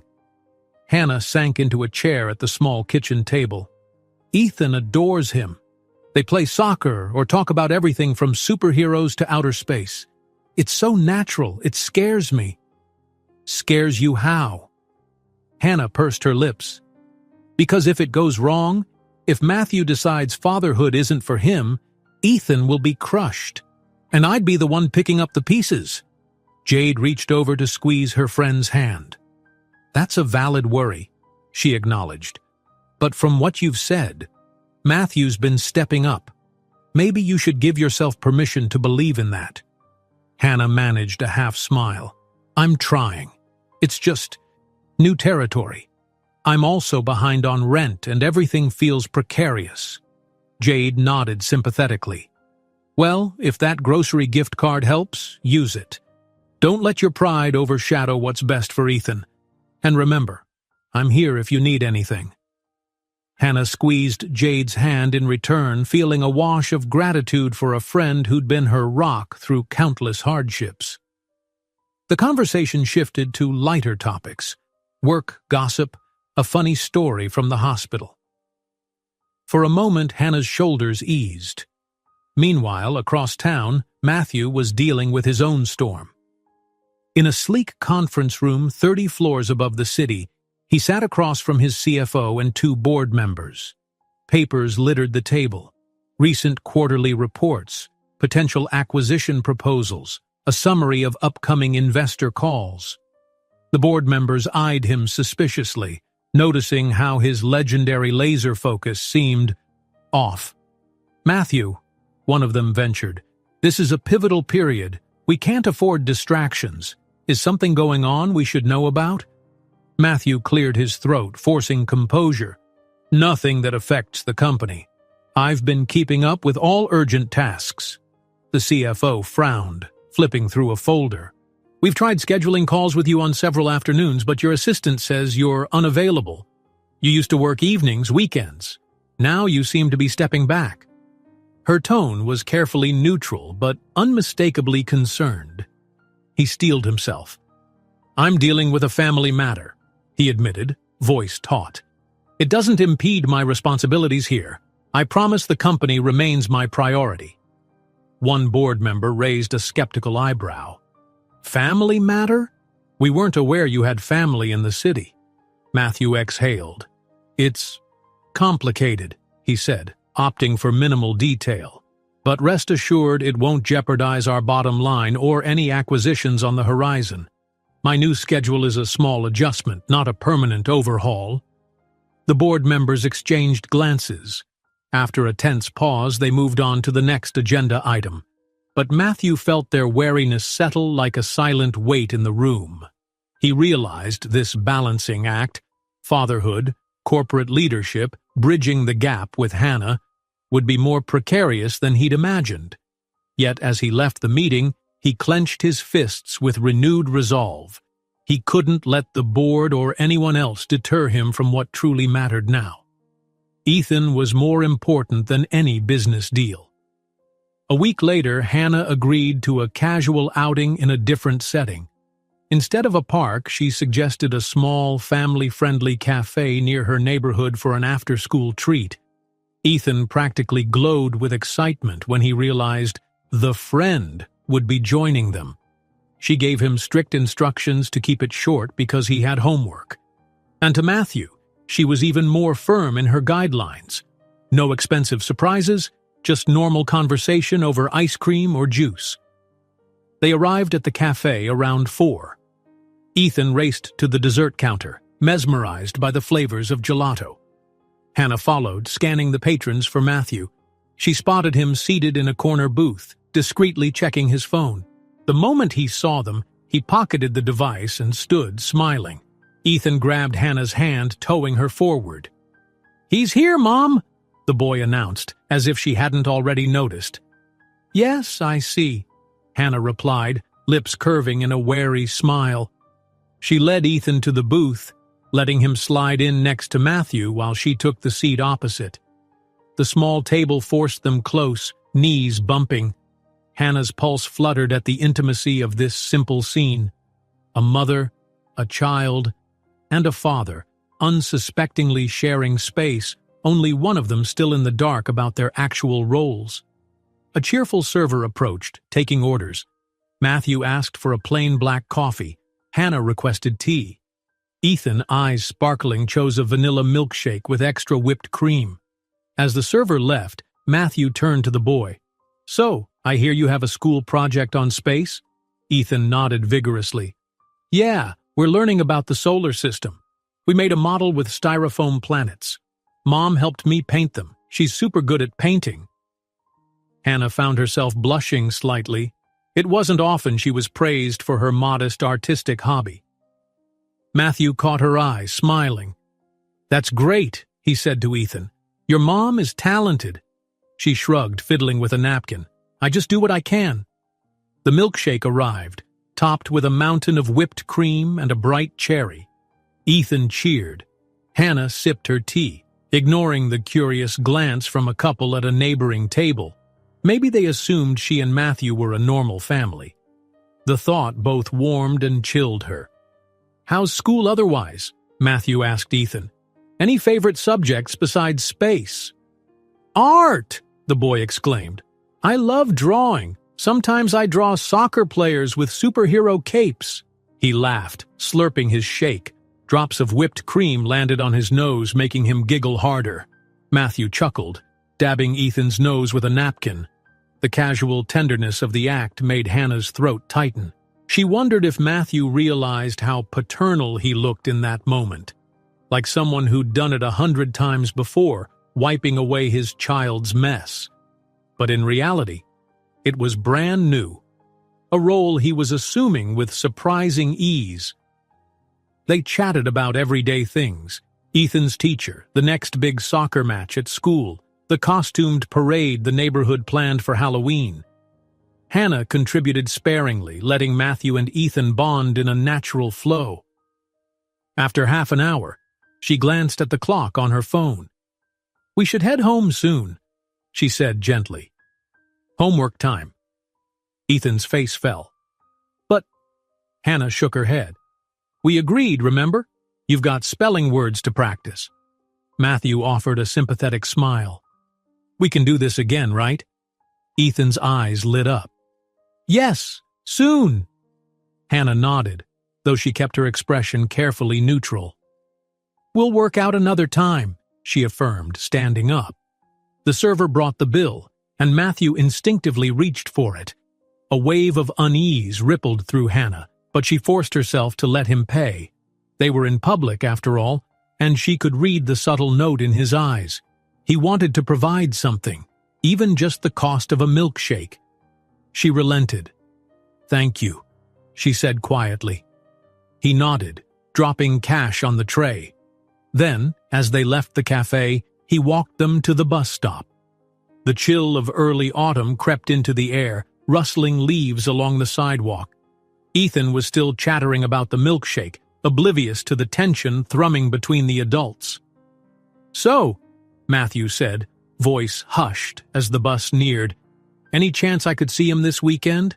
Maybe do something fun, like a museum or a short trip to the aquarium?" Hannah hesitated, biting her lip. She knew Ethan would love that, but her instincts screamed caution.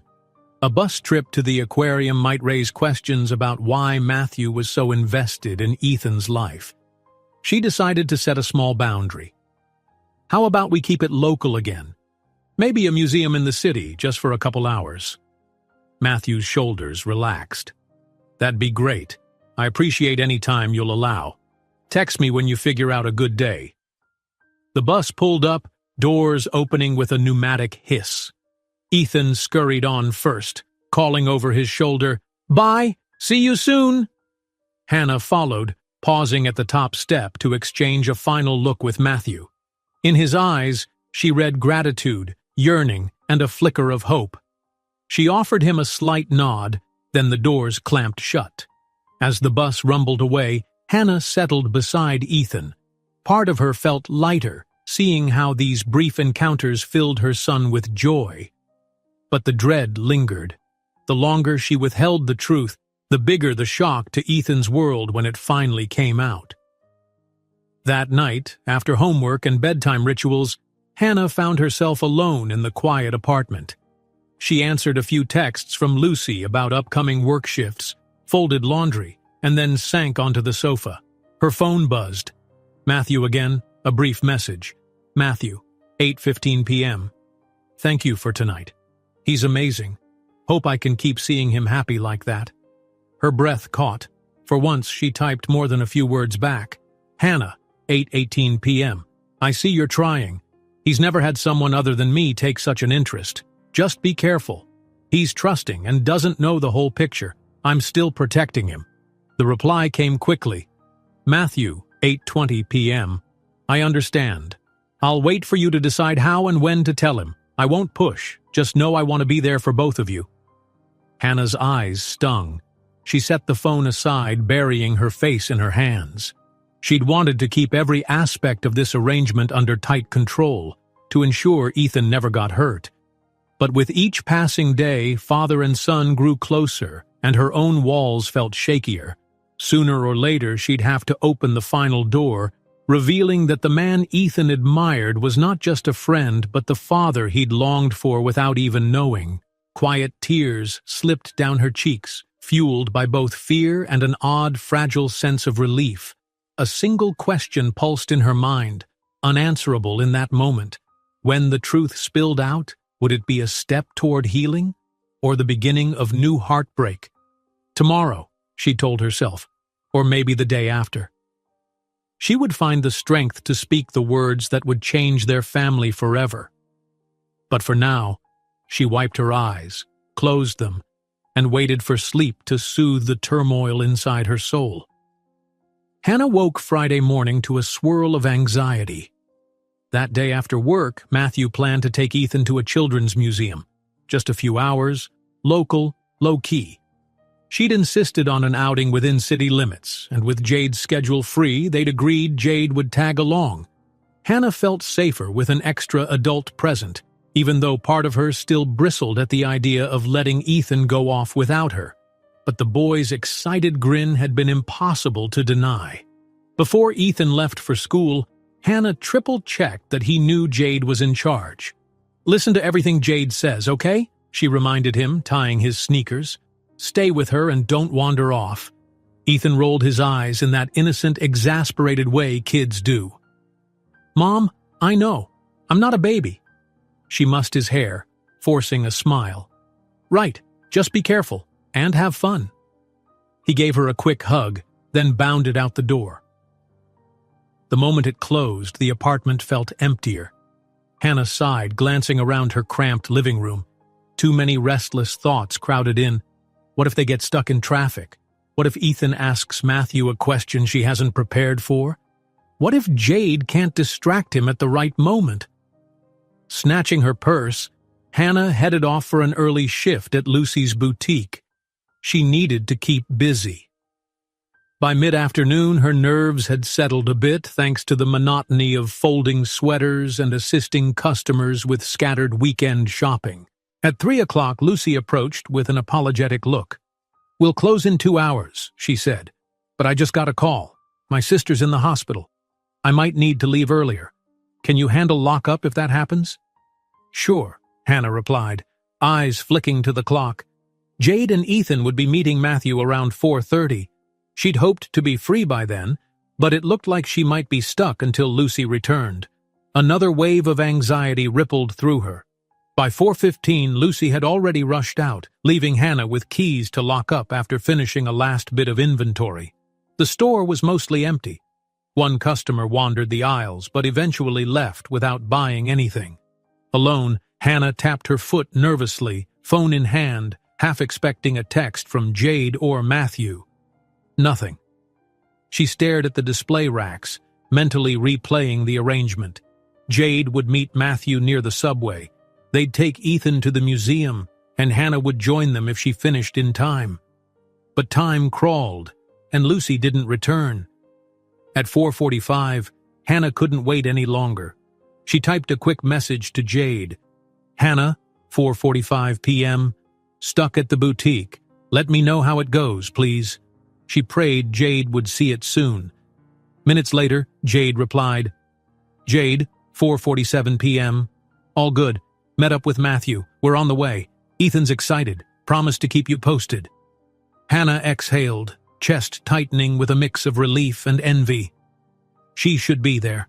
She should be the one watching over Ethan. And yet, she'd told herself she needed to loosen the reins a bit, to let Matthew prove he was capable in her absence. Some part of her felt like she was failing her son by not being present for this milestone. Another part whispered that maybe this was necessary if she ever wanted to truly share parenthood. Finally, at 5:15, Lucy dashed back into the store, apologizing profusely. Her hair disheveled, she thanked Hannah for staying late. "Sorry, family emergency," she murmured. "They said it's not as serious as we feared, but I had to be sure." "Don't worry about it," Hannah said, already grabbing her jacket. "I hope things get better for your sister." Lucy nodded, still flustered. "Go on, you're free. I can handle closing." Hannah barely managed a goodbye before rushing onto the sidewalk. She speed-walked to the nearest bus stop, checking the museum's closing time on her phone. It was open until 7. Maybe she could still catch them in time to see Ethan's reaction to the exhibits. Her foot tapped nervously as the bus lumbered through traffic, each red light an eternity. At the Children's Museum, Jade hovered near the entrance, scanning a brochure while Ethan and Matthew explored the exhibits. She saw Hannah rushing up the front steps, face flushed from half-jogging the last few blocks. Jade waved in greeting. "How is it?" Hannah asked, breathless. Jade grinned. "They're fine. Ethan's in heaven. There's a hands-on science corner he's obsessed with. Matthew's been super attentive. No weirdness or pushiness." Relief flooded Hannah's features. "Good. Where are they now?" "Second floor, I think. Some dinosaur skeleton display." Jade checked her watch. "I was just about to text you. Want me to show you?" Hannah nodded, letting Jade lead her through the museum's bright, winding corridors. Families milled around, children squealing with delight at interactive stations. They climbed the stairs, eventually spotting Matthew and Ethan at a large exhibit featuring a partial T-Rex skeleton and educational videos playing on loops. Hannah paused at a corner, watching them from a small distance. Ethan was perched on a stool, pressing buttons on a console that highlighted different dinosaur bones, while Matthew read out loud from a placard. The boy hung on his every word, occasionally laughing when Matthew stumbled over long dinosaur names. Something about the scene squeezed Hannah's heart. A vision of a father teaching a child. A normal, everyday moment that felt so far from the reality they'd lived until recently. Matthew noticed her first, glancing away from the placard and meeting her gaze. A warm smile spread across his face. He waved her over. "Hey," he said softly, stepping closer, conscious of the crowd. "We were just learning about the Jurassic period. Did you know T-Rex lived in the Cretaceous period, not the Jurassic?" Hannah mustered a tiny grin, stepping beside him as Ethan twisted around on his stool. "Mom, you made it!" the boy exclaimed, practically bouncing off his seat. "Look, I can make the dinosaur bones light up by pressing these buttons. It's so cool!" "That's awesome, sweetheart," Hannah replied, her anxiety ebbing at the sight of her son's joy. She gave Jade a quick nod of thanks for managing the outing so well. They strolled through the exhibit, reading fun facts and letting Ethan lead the way. He raced to a display of fossils, then to a life-sized animatronic dinosaur that roared on a timer. Matthew followed, listening intently to Ethan's excited chatter. Occasionally, Hannah caught Jade's eye. Her friend arched a brow in silent approval, as if to say, "This is going well." After about half an hour, they entered a quieter room dedicated to prehistoric marine life. Soft lighting and large glass panels displayed recreated ocean scenes. Ethan pressed his nose to a panel, enthralled by the models of ancient sharks. Jade, noticing a nearby vending machine, excused herself to grab a drink. Hannah and Matthew lingered behind, letting Ethan roam around a bit. Matthew lowered his voice. He's had a blast. No meltdown, no trouble. It feels so natural. His eyes shone with a touch of awe, as if he still couldn't believe this was his life now. Hannah nodded, her own heart brimming with conflicting emotions. "I'm glad," she murmured. She folded her arms, glancing at Ethan. "Thank you for keeping an eye on him. And for involving Jade. It was smart to have an extra adult there." He gave a small shrug, as if it were obvious. "I respect your conditions. I never want you to feel uneasy." She turned to face him, noting the sincerity etched in his features. A question hovered on her lips, unspoken. "Are you really prepared for all this? Forever?" Instead, she said, "He's growing attached to you. Every day he talks about things he wants to show you or teach you. It's wonderful, but—" She trailed off, her voice trembling slightly. Matthew finished the sentence in his own way. "But if I fail him, it'll crush him. I know." He inhaled shakily. "Hannah, you can't imagine how determined I am not to fail. This is the most important thing I've ever done." Tension coiled in her chest, both relief and trepidation. She glanced around, ensuring Ethan was still engrossed with the exhibits. "We're at a crossroads," she admitted. "I can't keep him in the dark forever. He needs to know you're his father before someone else accidentally reveals it, or before he pieces it together himself." Matthew looked startled, though not displeased. "You're ready to tell him?" "I don't know if I'll ever be fully ready," Hannah confessed, forcing a thin smile. "But it's time. Maybe soon. In a controlled, gentle way." His eyes flickered with gratitude. "Whenever you decide, I'll follow your lead.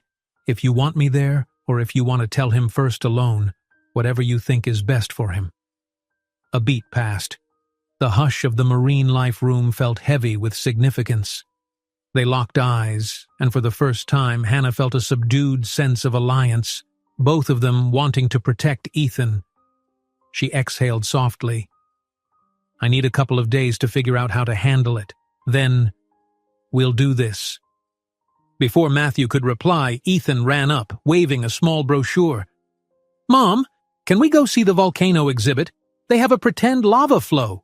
The child's eyes sparkled, oblivious to the adult conversation swirling just beneath the surface. Hannah mustered an enthusiastic nod. "Sure, let's go." She motioned to Jade, who had returned with a water bottle, and the group migrated to the next section, letting the momentum of Ethan's excitement carry them forward. They left the museum close to closing time. Outside, twilight bathed the street in purple-blue light. Jade said her goodbyes, needing to catch a train, so Hannah and Ethan were left with Matthew for a brief moment on the sidewalk. Hannah hailed a taxi, which pulled up to the curb in a swirl of headlights and city noise. Ethan still buzzed with leftover museum excitement, hugging the little souvenir map. "This was the best day ever," he declared, giving Matthew an impulsive high five.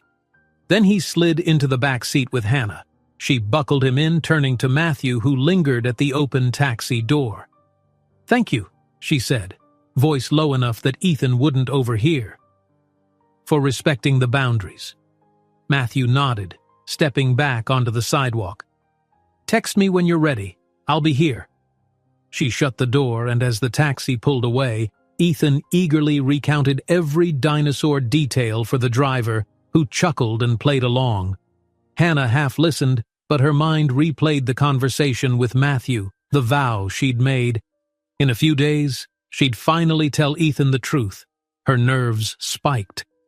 This secret had been the bedrock of her life for 6 years, protecting her child from the heartbreak she'd once experienced.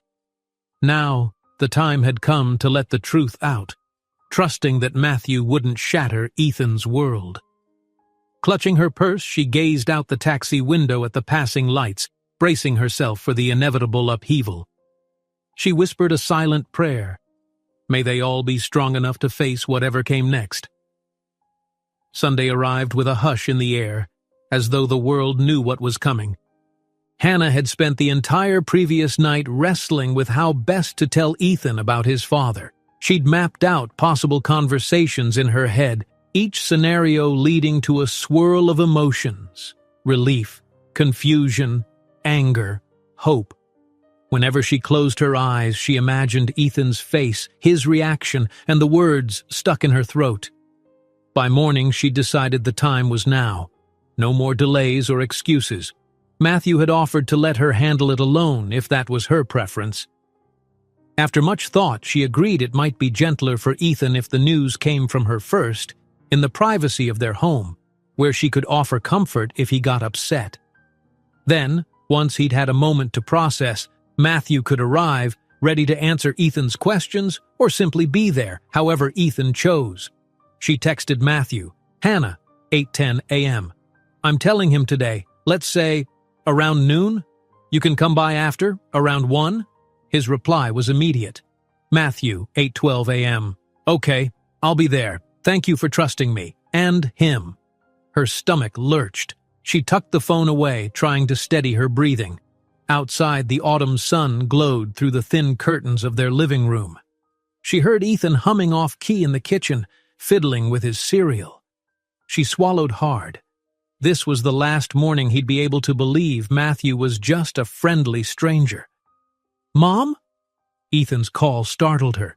"Can I go outside after breakfast? Jade said there's a street fair." Hannah forced a gentle tone. "Maybe later, sweetie. First, we need to talk."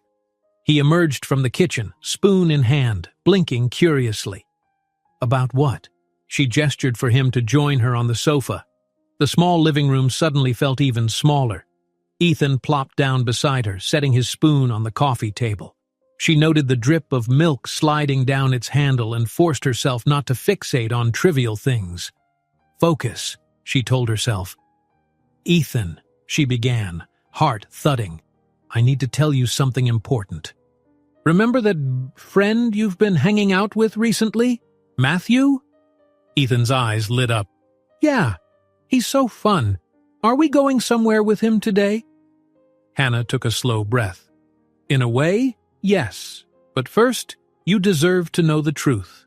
She reached for his hand, feeling how small it was compared to hers. "You know how sometimes families aren't always just moms and kids, right? Sometimes there's a dad or grandparents or other people who care about you?" He tilted his head, frowning slightly. "Yeah, like my friend John has a mom and a dad." Hannah nodded, throat tightening. "Exactly. Well, when you were born, it wasn't just me involved. You have a dad too, it's just that you've never known him. Until now." Ethan's eyes widened, flickering with confusion and curiosity. "I have a dad. Why didn't I ever see him before?" His voice quivered with surprise rather than anger. "Yet." Hannah swallowed the lump in her throat. "Because we were living separate lives. Things were complicated back then. But he's the man you've been spending time with, Ethan. Matthew is your father." For a moment, the world seemed to stand still. Hannah could practically hear her own heartbeat. Ethan sat very still, brows knitting together as he processed. She braced herself for tears or shouting, but his reaction was quieter. "That man is my dad," he said, voice hushed. "Why didn't you tell me sooner?" Hannah felt tears well in her eyes. She squeezed his hand gently. "I was scared," she admitted. "I didn't want you to be hurt if things didn't work out. But I realized hiding it any longer would be unfair to you. You deserve the truth." He stared down at his knees, lips pressed tight. A minute passed, long enough that Hannah's heart pounded in her ears. Then he looked up, searching her face. "Does he know he's my dad?" She managed a watery smile. "Yes. He only found out recently, but he's been trying very hard to show that he wants to be part of your life." Ethan blinked, tears gathering in his own eyes.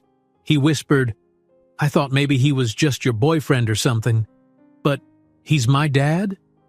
He let that sink in, then asked, Is he nice because he has to be? Or does he really like me?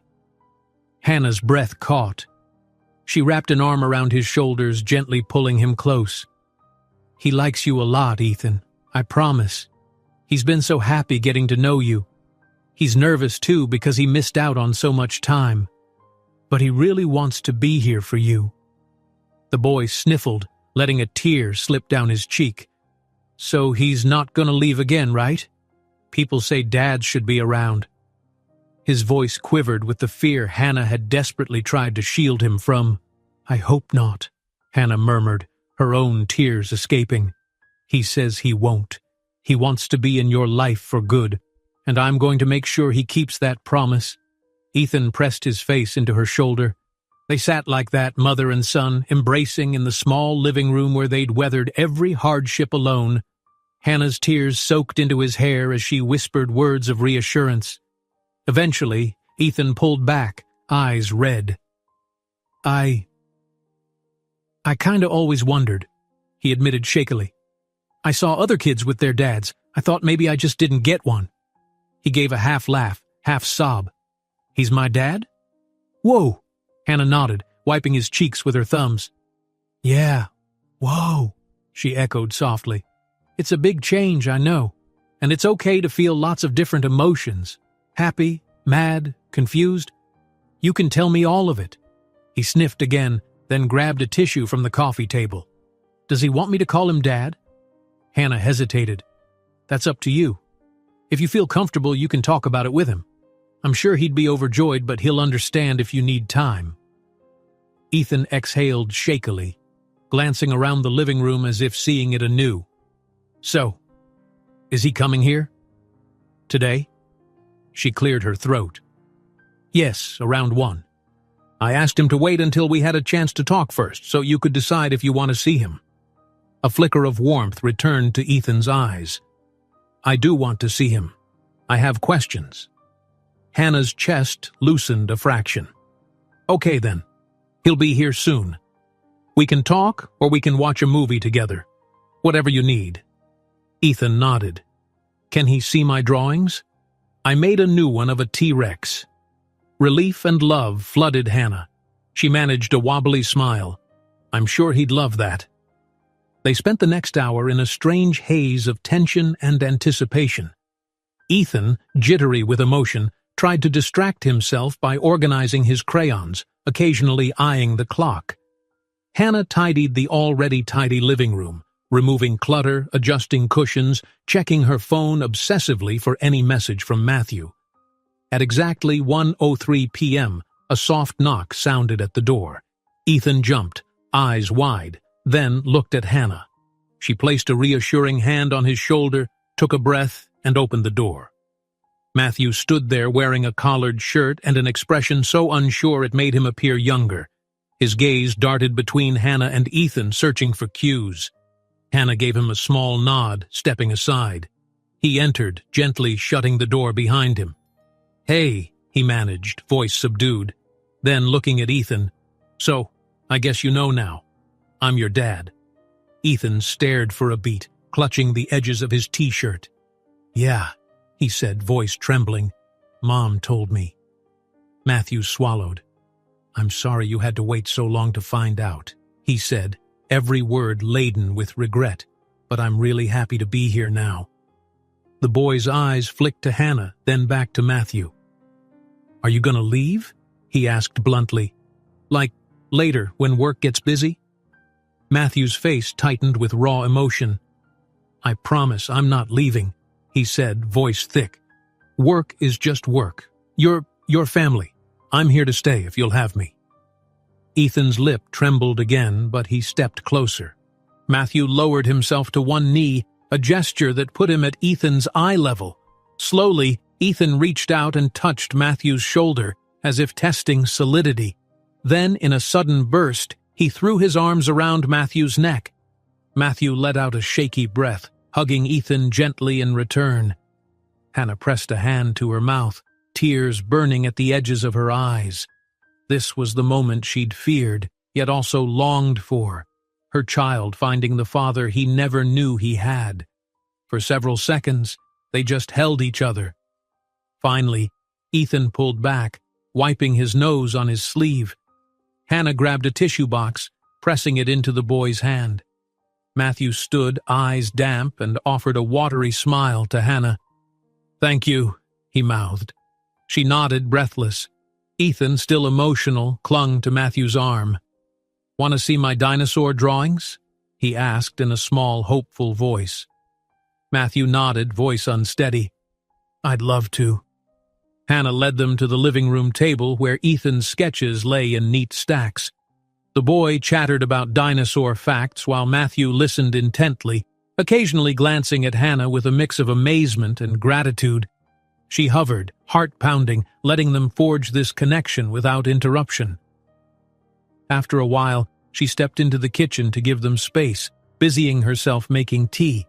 She could hear Ethan asking questions about why Matthew wasn't around before, and Matthew, to his credit, giving gentle, truthful answers. That he didn't know, that he'd made mistakes, that he was so sorry, and that he would do everything in his power to make up for lost time. Ethan's voice quavered here and there, but he didn't retreat or lash out. His curiosity overrode any immediate anger. Hannah returned with mugs of tea, offering a quiet smile. The three of them sipped together, an odd little family in a cramped apartment, no longer hiding secrets behind polite half-truths. The tension of the day lifted, replaced by a fragile hope that maybe they could piece together something real, something that felt like home. Eventually, Matthew gently suggested going out for a short walk or grabbing a snack if Ethan felt up to it. But the boy seemed content just being here, in his own environment, showing Matthew his art and stuffed animals. At one point, Ethan impulsively called Matthew Dad, then froze, as if startled by his own word choice. Matthew's eyes shone, and he murmured, "I love hearing that, but only if you're comfortable." Ethan shyly nodded, cheeks pink. Hannah watched, tears threatening again, marveling at how quickly a single word could reshape their universe. By evening, Matthew reluctantly said he should let them have some rest. Ethan tried to hide his disappointment, but Hannah insisted it was important to take it slowly.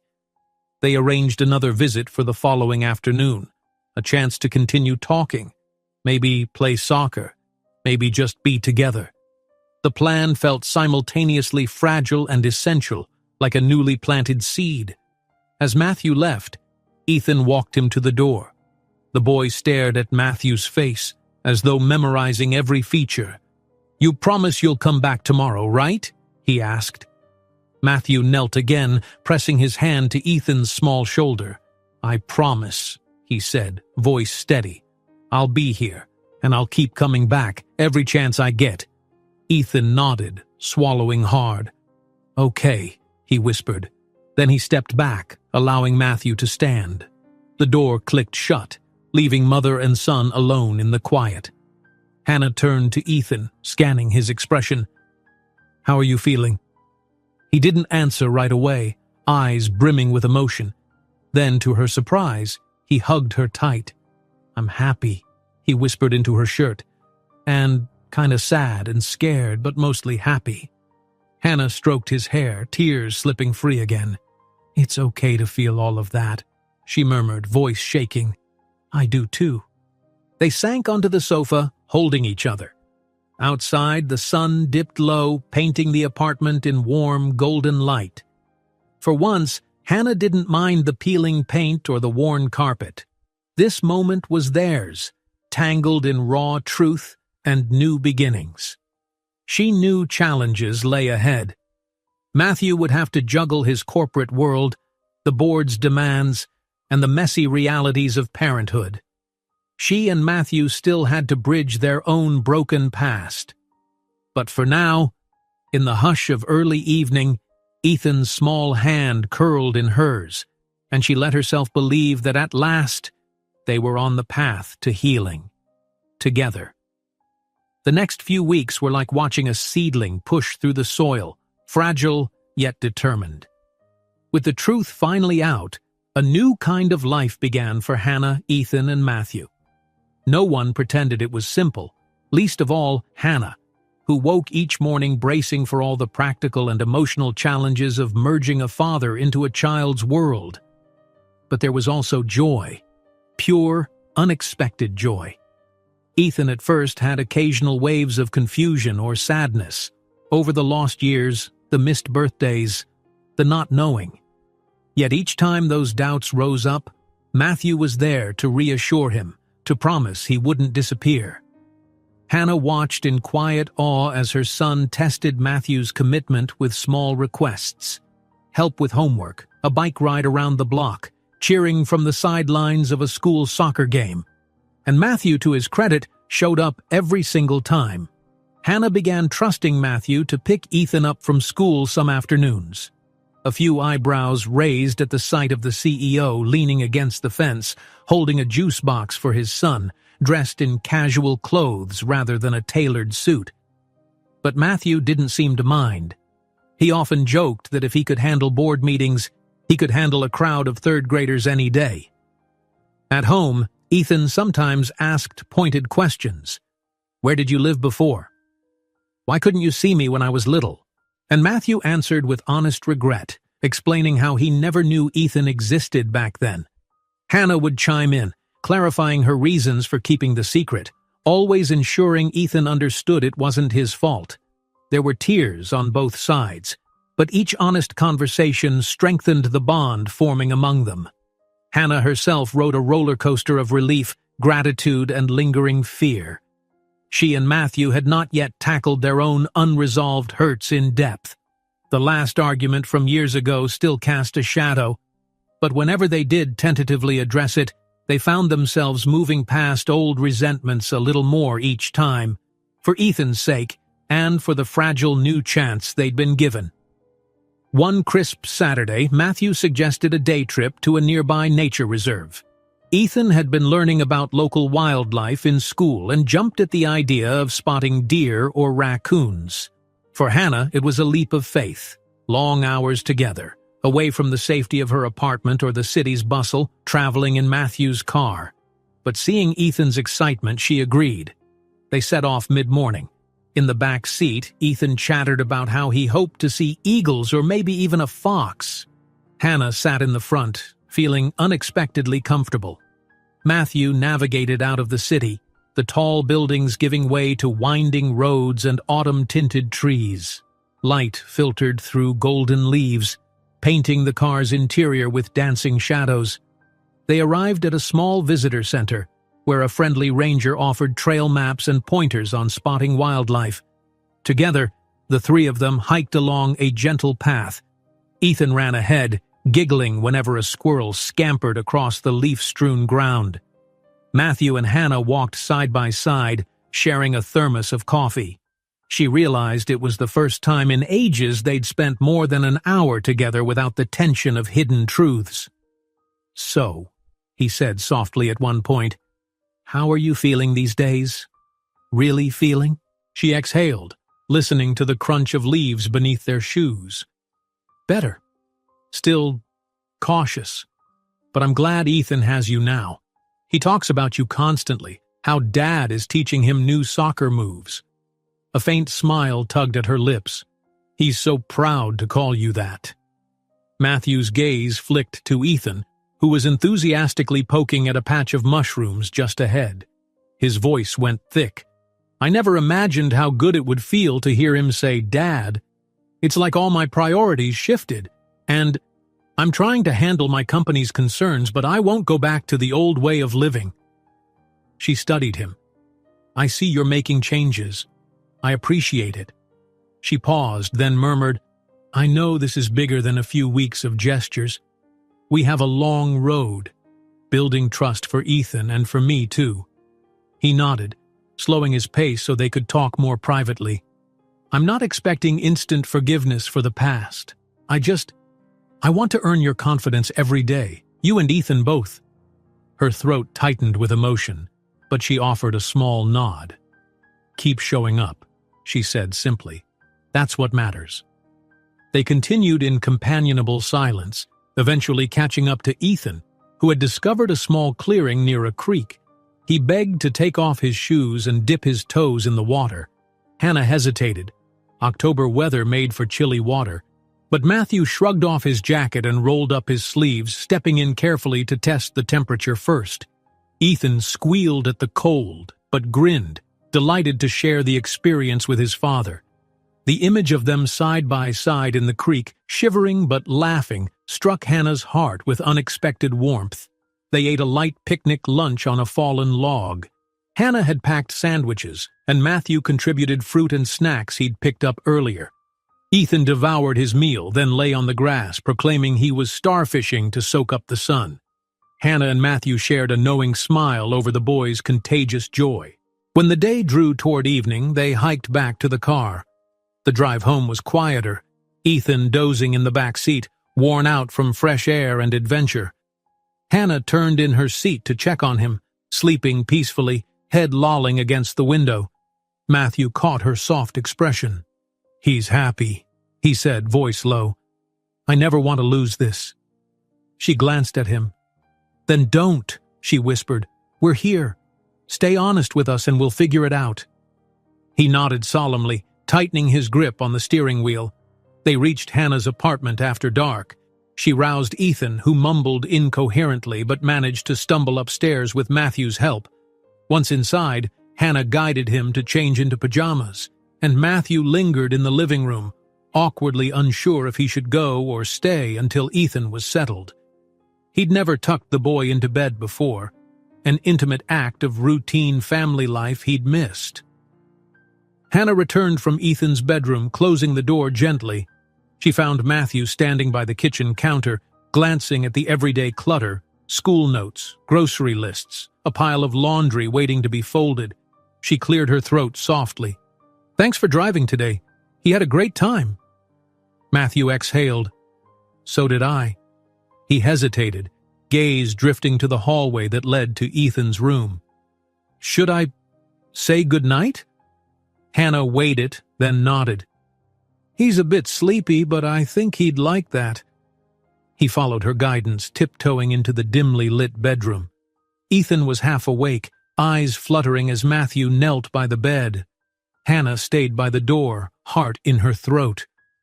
"Hey, buddy," Matthew whispered. "Sleep well, okay?" Ethan mumbled something that sounded like, "Night, Dad," reaching out a small hand. Matthew pressed a gentle kiss to the boy's forehead, an unpracticed gesture that seemed instinctive. Hannah clutched the doorframe, tears pricking her eyes at the simple beauty of it. Matthew slipped out, flicking off the bedroom light. They returned to the living room, both a bit emotional. Hannah cleared her throat, blinking away moisture. "He'll probably be out until morning now."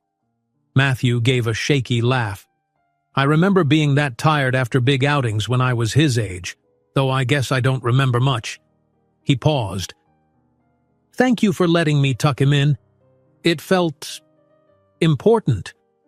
She nodded, unsure how to navigate the intimacy of the moment. "You're welcome." A beat passed.